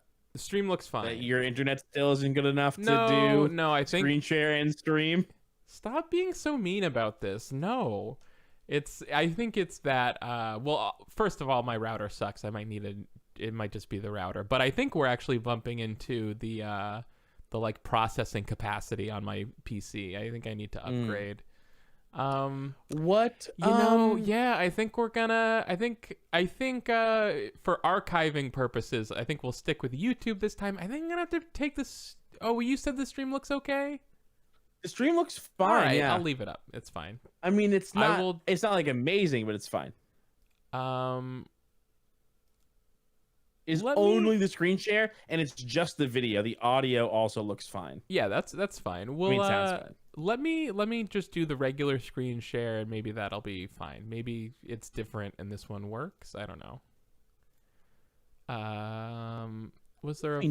the piss? Oh wait, are you seeing it here? The game? Oh, it is in the corner. Let's see.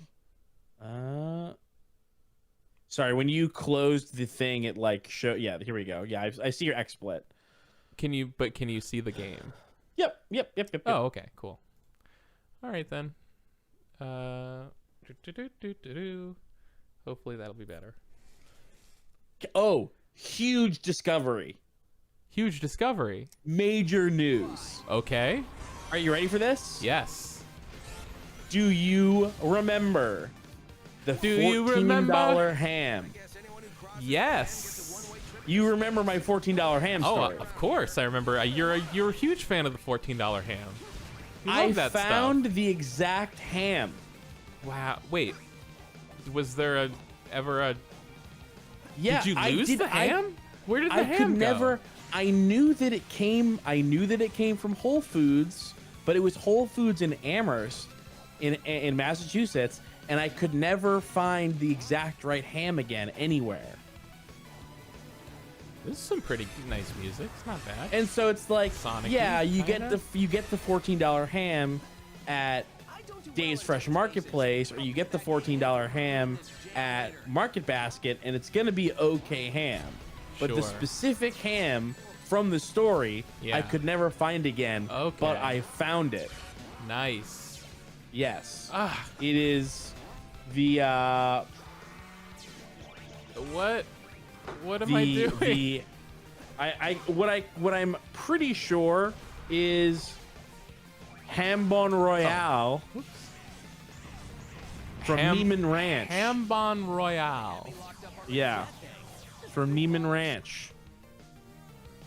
Jambon Royale from Neiman Ranch. Oh, it is a dry-cured European-style ham,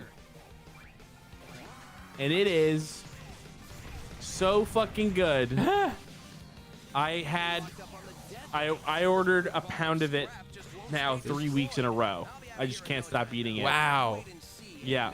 Oh, and okay, yeah. And here's what I did. I made myself an extremely nostalgic breakfast by accident.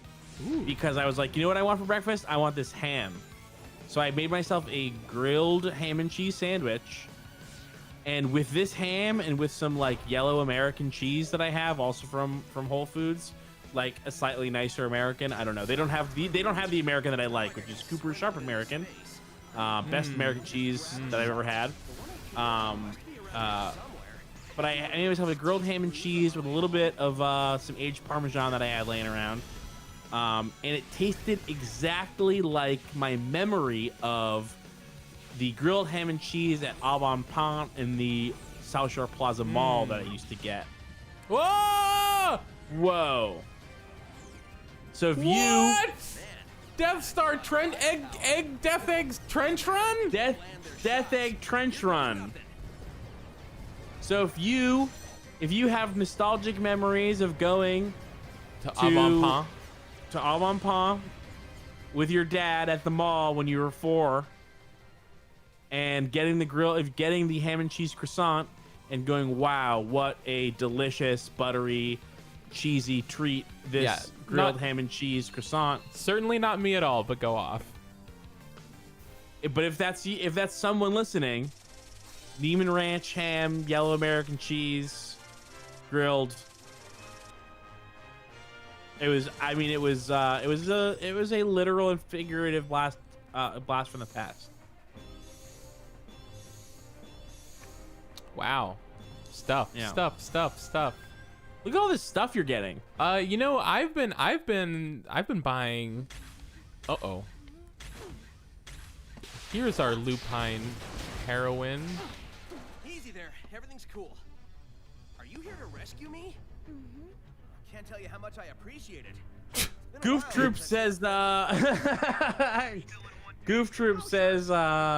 wow, remember how Sonic was dead in this game for like 2 minutes? Yes.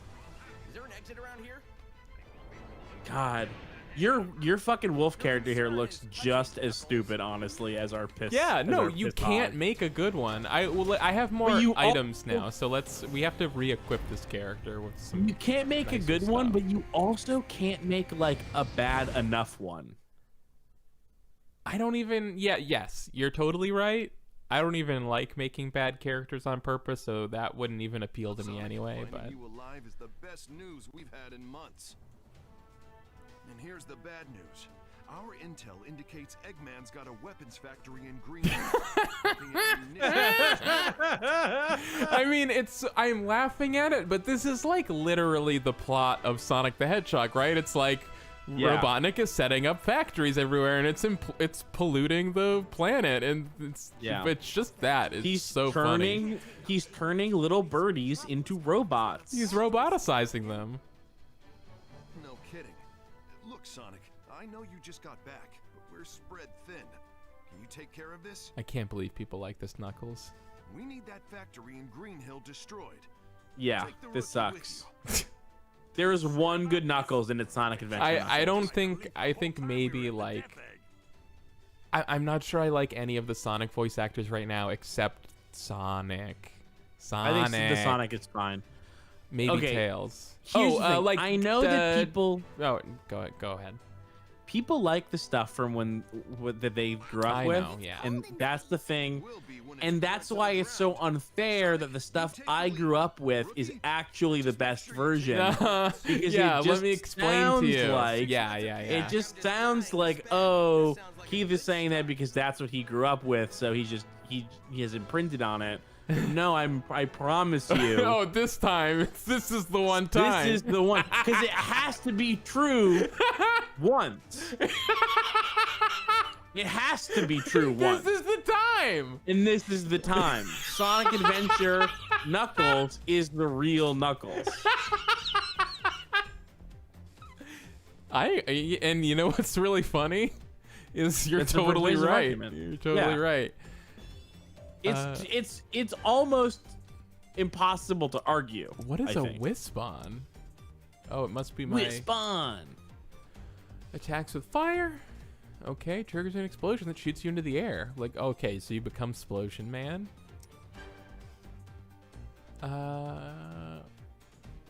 Ooh. I mean, I think I might want that. I don't know. Let's see.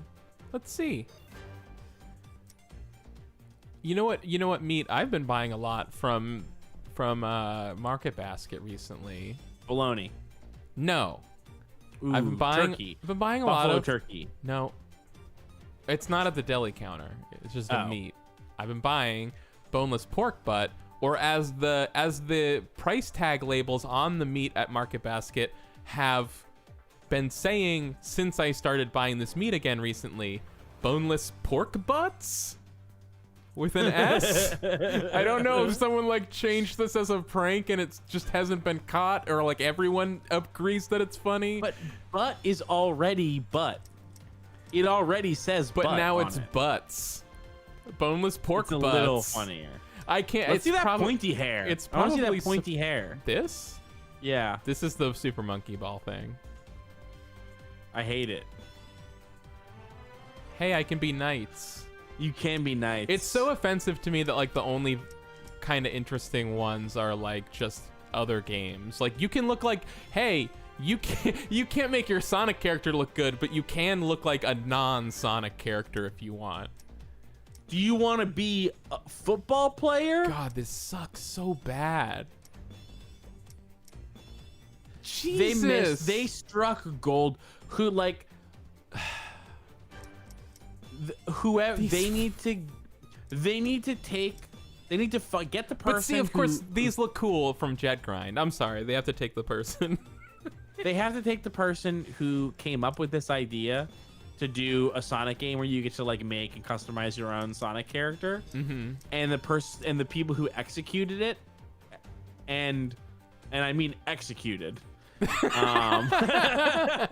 Hey, you give gotta all wear of your their mask, stuff. folks. The person who came up with the idea gets all their stuff. They just have to give all their stuff to that guy because he had the good idea and they did not do Ooh. it justice. Yeah, it's just like, man. Some of these at least the shoes are interesting. Like there's a lot of big choices here. I don't agree. Do you want to be Rain Boots Sonic character? That's something. That is something. I don't have rain boots here, but thank you. Yeah, those are not Rain Boots. these are no, like one down. One down. These are Knights boots. That's a Knights. Oh, okay. I did Yeah. not recognize those as Knights. They look kind of like Rain Boots though. Ooh, these are roller skates. These are like rocket skates. Oh no. I'm picking these. No ones. soap They're shoes cool. yet, huh? No. Oh, you know what? You can't change. What's that the one down below? You have one more. Oh, colors. that's barefoot. Yeah. This is Monkey Ball. Yeah.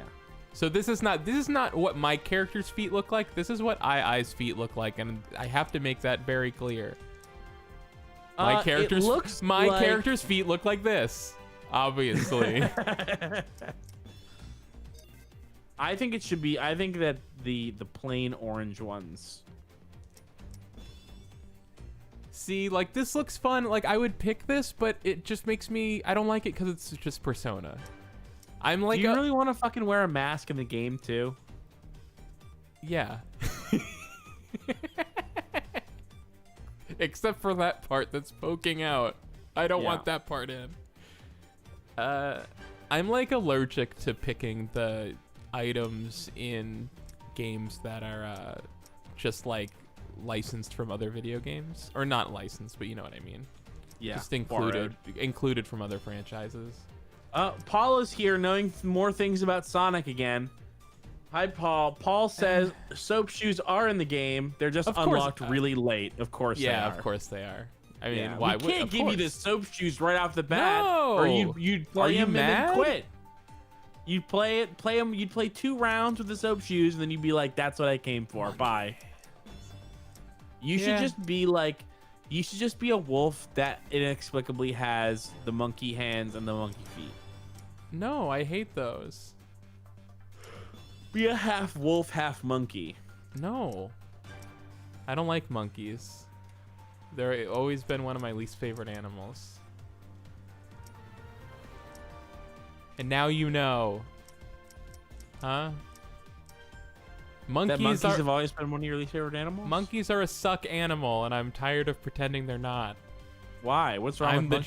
Joker. I'm the monkey Joker. What's wrong with monkeys? I don't for know. you? I just I don't like them. What about apes? Apes better than monkeys for sure. Like still not like crazy about them, but like definitely put them above monkeys. Well, I don't know actually. I don't know.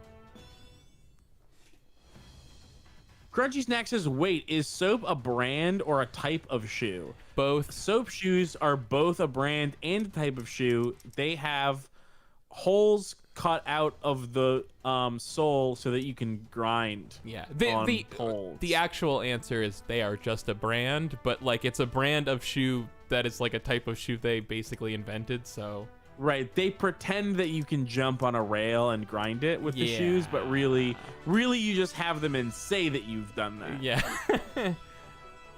Yeah, Or you're well, Sonic. you know, it's And you do it.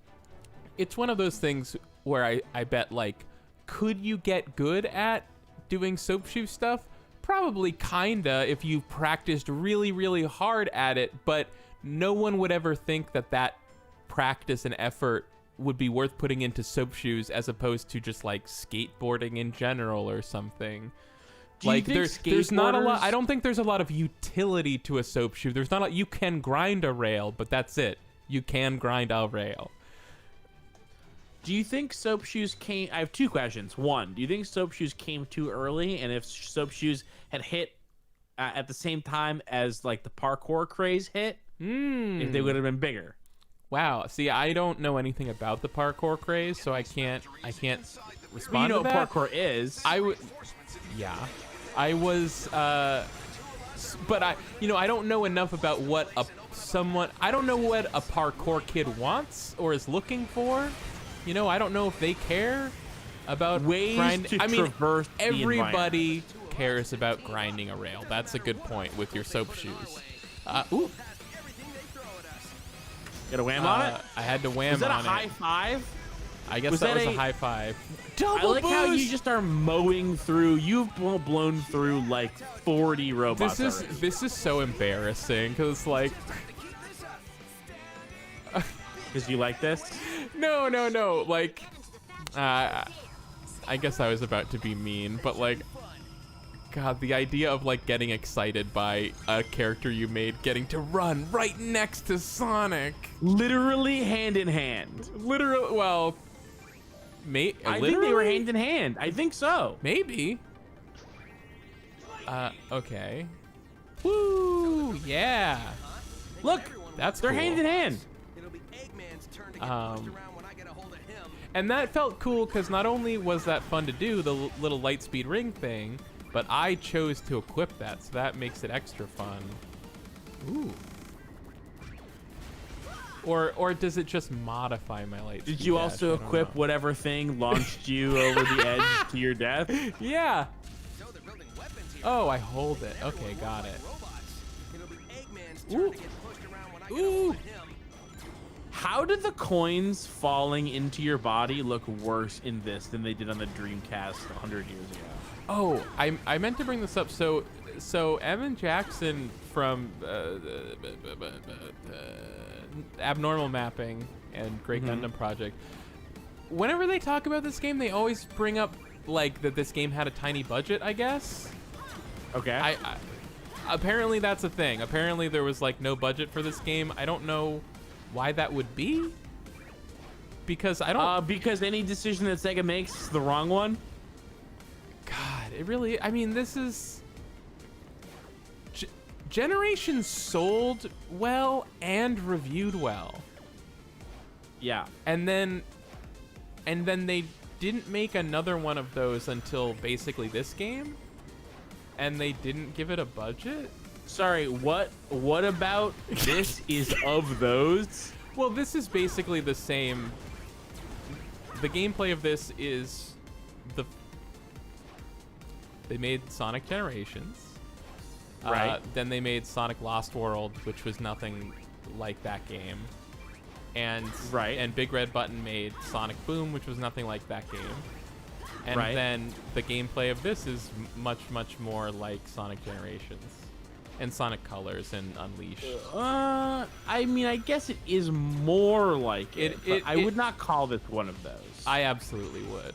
And Really? as someone who knows more about playing modern Sonic games than you, I'm making the executive decision that I'm right and you're wrong. You know? That's You know how we do here. I'm still trying to figure it out. Okay, that's fine. And isn't that life? Wow, that was so thrilling getting to... It's always been my... If I've had two dreams, Keith... If I had two dreams, it was being Sonic and running side by side with Sonic. But if I only had one dream, actually, it's just running side by side with him. Yes! What? What'd Yes! Crocs? Look at my Are you excited with screen. the Crocs? I just got yellow Crocs. Game of the year. Game of that every year. Game of every year. Game of that year and every year since then. Something is attacking inside the Mystic Jungle. Silver is fighting him, or it, or whatever. Just hurry. God, that's such a bad voice. Guys, it's him. And Silver's about everything, I'm looking forward to a always. second round with this guy. Iblis Trigger.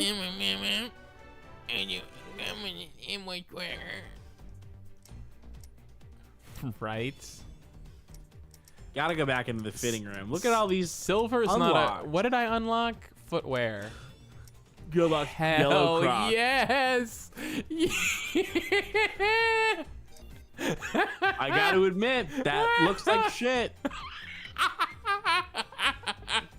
Hey, I gotta hand it to you. This sucks.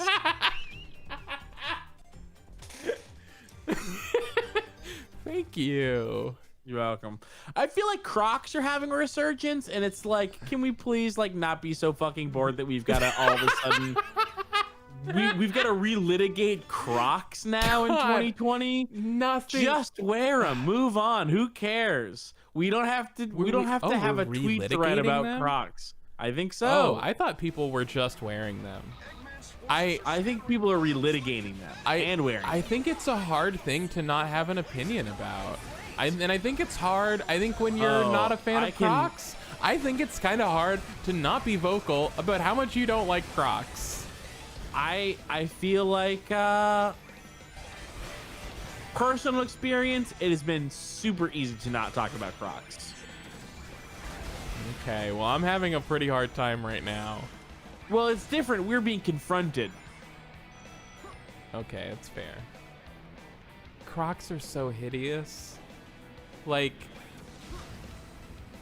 usually I hate when people talk about, like, a particular type of clothing and just be like, this thing is just bad. Like, blanket statement, this is bad, you shouldn't wear it. Anyone who wears this is bad for wearing it. But, like, Crocs, though? Okay. Well, I think it's complicated because on the one hand, listen, people if you're know a about- nurse or something where you're on your feet all day and you work a thankless job, then go for it. But people claim that they're extremely comfortable. I've never worn a pair of God, Crocs. It seems wrong. I believe it just for a can't moment. imagine that that's true. If it's true, that's great. But it seems it's not wrong. worth it. It's just no level of comfort could get me to put those fucking things on my feet. Well, but here's never could here's- you. Here's the thing, though. This is where I'm at. I think that they look stupid, and I don't think that they look comfortable. But Crocs have never done anything to me. What is this? Interesting. How are you doing this? I'm pushing the B button, which is the A button on Switch. I'm pushing the A button, even though it's the B button. And so, I guess I just feel like Crocs are everywhere because whatever fucking company that makes Crocs just had a bunch of money to make sure that Crocs are everywhere. Well, Because, I mean, like, Crocs that's- are legitimate. They were and are legitimately popular and liked. By Well, a but lot I of mean, people. like, this is not a, like, Crocs are not a grassroots insurgent Oh, sure. product. They didn't come from the people. They are not, like a company had a bunch of marketing money and they spent it, and then people were like, I guess we're all buying Crocs. It was Nice. yes. Holy shit! Oh my god! This can't be real life. I'm in heaven. I'm in gamer Sonic OC heaven. Goof Troop is about to try on their fiance's Crocs which they've never tried and tell us how they are. Oh no. But it's like, okay, so Crocs are everywhere, right? Because they bought them to be everywhere. They spent like money to make Crocs ubiquitous. Look at this. Oh wow, that sure is a look. Goof Troop saying that they do not like the Crocs. Are they your size? You though? know, I mean, it's not fair. It's a knee-jerk reaction, you know. Oh, they have- fingerless gloves to go with it. Yeah. This is just becoming so good. This is maybe a little matchy now. You might need another yeah? color in there. Oh, yeah. it's too matchy now. Yeah. It already was, and now the shirt. It's too matchy. Okay, so I think Goof Troop that's saying, yes, the we have point. same, I think that's the point. yes, we have the same shoe size. They have a weird rubber feel, which is, you know, that's what they look Well, like. yeah. They have I that. mean, but they are actually they're like rubberized foam, right? Very weird. I very legitimately industrial. don't know. Yeah. But I don't know. I guess it's like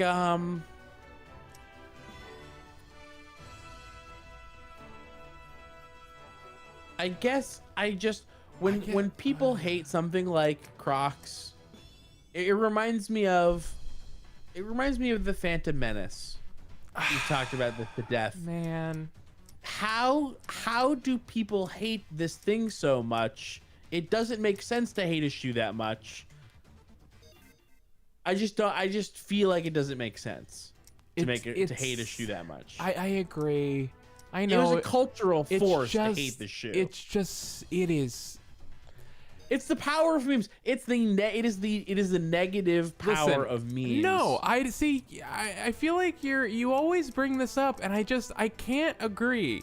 Like it's just so like I feel like when there is a notable movement against an article of clothing, I don't feel like it ever encourages me to feel the same way. But just like I feel like it is undeniable that Crocs. That Crocs go against a lot of people's aesthetic sensibilities when it comes to footwear. Like for as many people that like them, you can't But deny if you there's think a about number it- of people that just find them very unpleasing. Is it really that different than just a sandal? Is it really that much different than just like a rubberized sandal that people wear every fucking Different how? summer? Different in what way? I can't explain how it's different. That's what I'm saying. Isn't a Croc just a fucking sandal? Aren't we used to sandals in 2020? They're like if sandals were engineered to be as hideous as possible. So it's an ugly sandal. It's an incredibly ugly sandal, I think. Like I guess words can barely do it don't- justice. But that's what I'm saying. The good thing about it is that words don't need to do it justice because it's not part of your life. I mean, you know, I've lived with people that wore Crocs, you know. I mean, they were children, but Right. you know, it happens. You know, with All children, children's clothes are hideous. Fine, yeah. Kids, no problem with kids wearing Crocs. It's lame, and you know, there's, you know, But kids are losers. kids are losers. Also, I mean, you know, it's you're going for a highly utilitarian clothing options for children. Often, you know, if you're a parent, you know, you just want something that's going to be easy. You know, and I get it. That's the thing about Crocs. High utilitarian, you know, whatever value. Okay. You know, certain things, if you value things like they are lightweight, I guess they're made of foam, and people say they're comfortable, so I guess they are. And they're cheap. Oh wait, are they cheap? I mean, I know a Croc imitation is cheap because they're made of foam, but I don't know if like I think they're the cheap-ish. good Crocs are cheap or not. I honestly don't know how much a Croc is. I get it. They're very Neon functional. You McFat can says, "My get them. thing is-" You know, you can walk. You can get them wet and not even think about it. You know, Well, that's the thing. easy to They're saying- clean. I get it. They're saying describe the use case where you would prefer Crocs to any existing shoe. I can tell you that right away, which is I'm at the beach. Yep. My feet are wet and or sandy. I walk down with my Crocs to the water. I say my Crocs. I've never owned Crocs. This is hypothetical. I wash I'm off my having a feet in the hard water, time. slip them right into the Crocs. You say, what about other kinds of sandals? The kind of sandals that I like typically are fabric. They're like the strappy fabric kind. I don't like flip flops. They give me like a blister in between my toes, and I just hate walking with flip flops. It's viscerally uncomfortable to me. Yeah. So like, God, you know what? I hate all beach footwear, and I'm getting upset now thinking that like I don't want to wear any beach footwear, but if I had to pick something, I guess Crocs would be the least uncomfortable of and those. that's what they're made to be. Damn it. They're exactly what they were supposed to be. A sensible beach footwear. No, I deny it. They're so gross. Ugh. Yeah, but they're purposeful. I get it. I know. They're like and like people don't go around wearing aprons because it's for your kitchen. Okay. I think what I was saying from the start is that it's like I get that you mostly wear them for the utility. Almost nobody's picking Crocs as a fashion statement, but I think that it's to me personally, whatever my sensibilities are, it goes against them so perfectly that no amount of utility or comfort could ever be worth how truly ugly they are. Nobody has ever looked good in a pair of Crocs ever. But then I think I'm bringing this up for two reasons. Neon says water shoes are confusing, but they make way more sense than Crocs to me. I find water shoes to be extremely uncomfortable. I really hate the feeling of a wet water shoe. I don't love them, drives me but insane. And then water shoes are frequently as ugly as Crocs are. They are hideously colored. They're poorly fitting, low rise. It's like you're wearing a rubberized sole, like no-show sock. Yeah, water shoes are also very ugly, and I'm thinking mostly about, you know, a lot of rubbing on the top of your feet happens with water shoes, but I can't speak to how often that happens with Crocs. Probably not as much, I would think. You know, you get some sand in the water shoe, and then it's trapped in there, and it's rubbing on your skin. Uggs are another thing. Infinite. Infinite is a terrible villain name. Thanks, bye. Oh, and it just looks like Mean Sonic, so that's great that we're doing that again. Ice Cream Jones says working with scientists to develop a Croc Ugg combo. I think Uggs are another one. It's like the Uggs are like the opposite of Crocs, which are like, I feel like Crocs get telegraphed as like trashy shoes for. Real quick before the cutscene ends, I want to acknowledge how like the music is just going ham the whole time in the background, like full on voiced cutscene dialogue, and it's like this music is just going in the back. I think so. Crocs, I think, get sort of like perceived culturally as like trashy shoes for like beach trash, basically, or like I feel like they get perceived as like a low class shoe. Sure. And then the UGG is the opposite, which is like an annoying thing that like wealthy teen girls do. It's like the pumpkin spice latte meme, but for shoes. Yeah, and so I feel like they're hated in the same way, but like the reason that they're hated is because they're telegraphing a different sort of undesirable like cultural thing, which is like either you're poor or you're like a well-off teen girl, which are two types of things that society hates. Yeah, like I would say I also really not a fan of Uggs, but I would agree that, you know, I think Uggs probably get a lot more undue hate than Crocs. They're, you know, certainly not as ugly as Crocs, that's for sure. But yeah, I think Ugg boots are weird, but at least I can respect you. Well, ooh, no, I was gonna say I can respect the utility of Crocs, but actually, no, I still can't.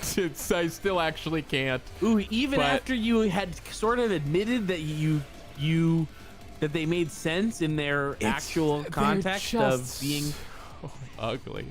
They really are. I don't know. I just think that I just think that people have been, I just don't want it.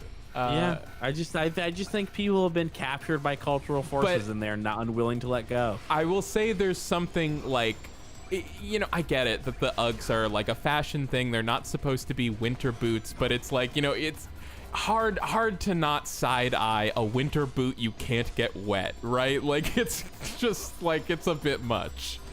Well, there's a slight. I know that they were extremely popular in New England anyway, but remember that there's plenty of places that are not New England that are dry all year long, or even particularly dry in the winter. Yeah, maybe that makes them feel silly in a way in Boston in a way that they never would in like Southern California, I guess, or where I believe they were invented, Australia. Yes, it's true. I just learned that like recently. This is something that I heard a while, but I think like that is the thing about these products, where it's like they're products. You don't have to find reasons for them to be bad, like because they're companies that are like exploiting people to make shit. It's just that pop culture thing where something is popular with a certain demographic, so you see it a lot. So even though you want to avoid it, you're forced to look at it. It's in your face. Ooh. But when for me, it's like when we make like sort of cultural, like cultural critiques of when we wrap up why we don't like something with the type of people that wear it. Yep. Like there are actual legitimate reasons to not like a product, and it has nothing to do with the type of people that consume the product. Because if you think of the framework in which the products were created, like a Croc is a sensible shoe to wear at a beach, and an UGG is a sensible boot to wear in a dry ass fucking country. Well, I don't know that. I think the thing about Uggs is that they're fundamentally never sensible, but that's because they're a fashion. They look extremely warm. What if it's cold and dry at the same time? Okay. I mean maybe, but. They're like, because my sister wore Uggs in high school, so I'm like kind of remembering back to things I heard from her, and it's like, I think they were also like really flat and bad for your feet, so like they weren't comfortable to wear as like a walking shoe either. Like there's really not a lot going on for Uggs, honestly. Like that's what's so wild about Uggs is it's only a fashion statement, and that fashion statement is so questionable, like from the jump. Well, but then I think you're just describing women's shoes at that point. Well, I think there's a lot of women's shoes that don't have utility besides a fashion statement, and I'm not like trying to make a judgment on that. But I'm just saying like my feelings. I also think Uggs are ugly, but I just don't think they're anywhere close to as ugly as Crocs. That's all. Nothing will ever best Crocs ever. They're definitely not as ugly as Crocs. I think I have seen plenty of people wearing Uggs and thought like, oh, they look good. I've never seen a person wear Crocs and thought that. You've never seen a person with Crocs and thought what? I said I've seen plenty, like back when Uggs were popular, I saw plenty of people wearing Uggs and thought to myself, oh, they look good. Like in their Uggs. I've never once thought anyone looked even okay in Crocs. I've only ever thought, why are they wearing those Crocs? Unless they were 5. Let's Google some Crocs model. Unless they were 5. Crocs model. Let's see. As I predicted, you're not even worth the effort to finish off.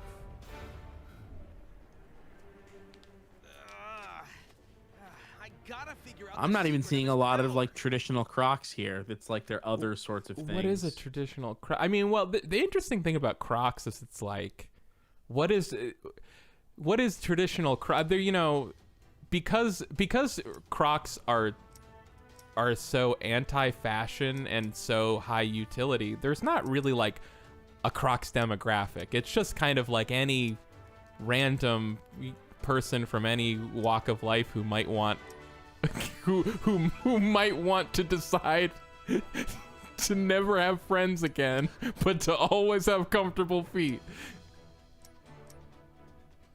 No, I think Crocs have, I mean, if not an actual demographic, a perceived demographic. Oh, did I fail this? I think I lost against this character, but there was just a cutscene for me losing. Is that what happened? No, I have an A. No, you won. You won. I have saw an the A. win. Yeah. Yeah. I'm seeing a lot of pictures of Crocs, but not a lot of like images of people wearing them.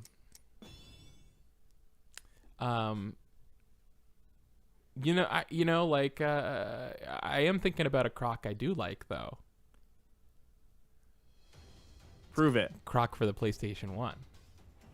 Oh, nice. I remember that guy. I think that I could be, you know, I didn't play Croc very much. I think that game was pretty bad.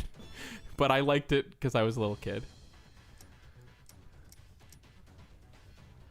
God, they have whole Crocs stores. I don't know how to. What am I doing right now? Or am I going? No. What? See, I don't like Sonic Forces because it just confuses me. Yeah, don't understand this map. Oh, okay. Here's a list. Oh, wow. I was just missing it. I'm just an idiot. Failed Sonic. We probably should be done though. An Oh. Eggman's monster got him.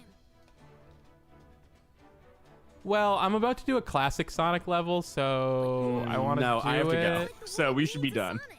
Any Sonic to keep things in balance. Just one. Nope. Just I gotta one go. cut. Okay. Hang on. Let me go get the outro music.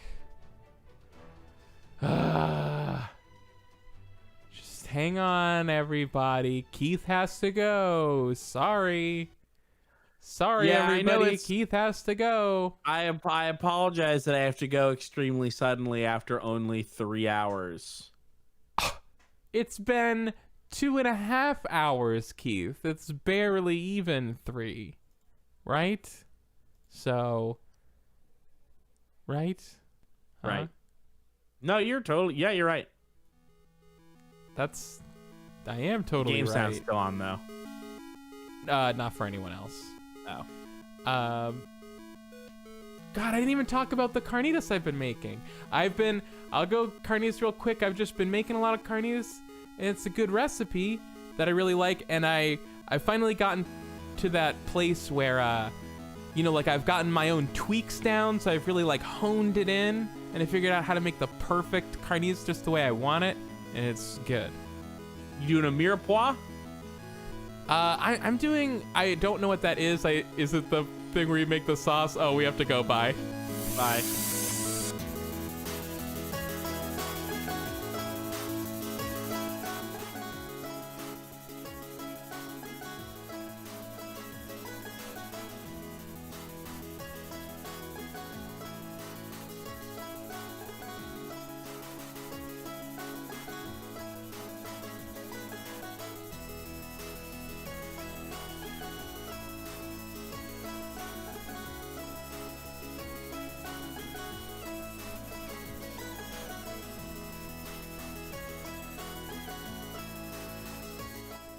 Hey everybody, don't forget there's new episodes of Shenmue and Silent Hill and Metal Gear Solid out there that have come out in the past couple weeks. Go check them out.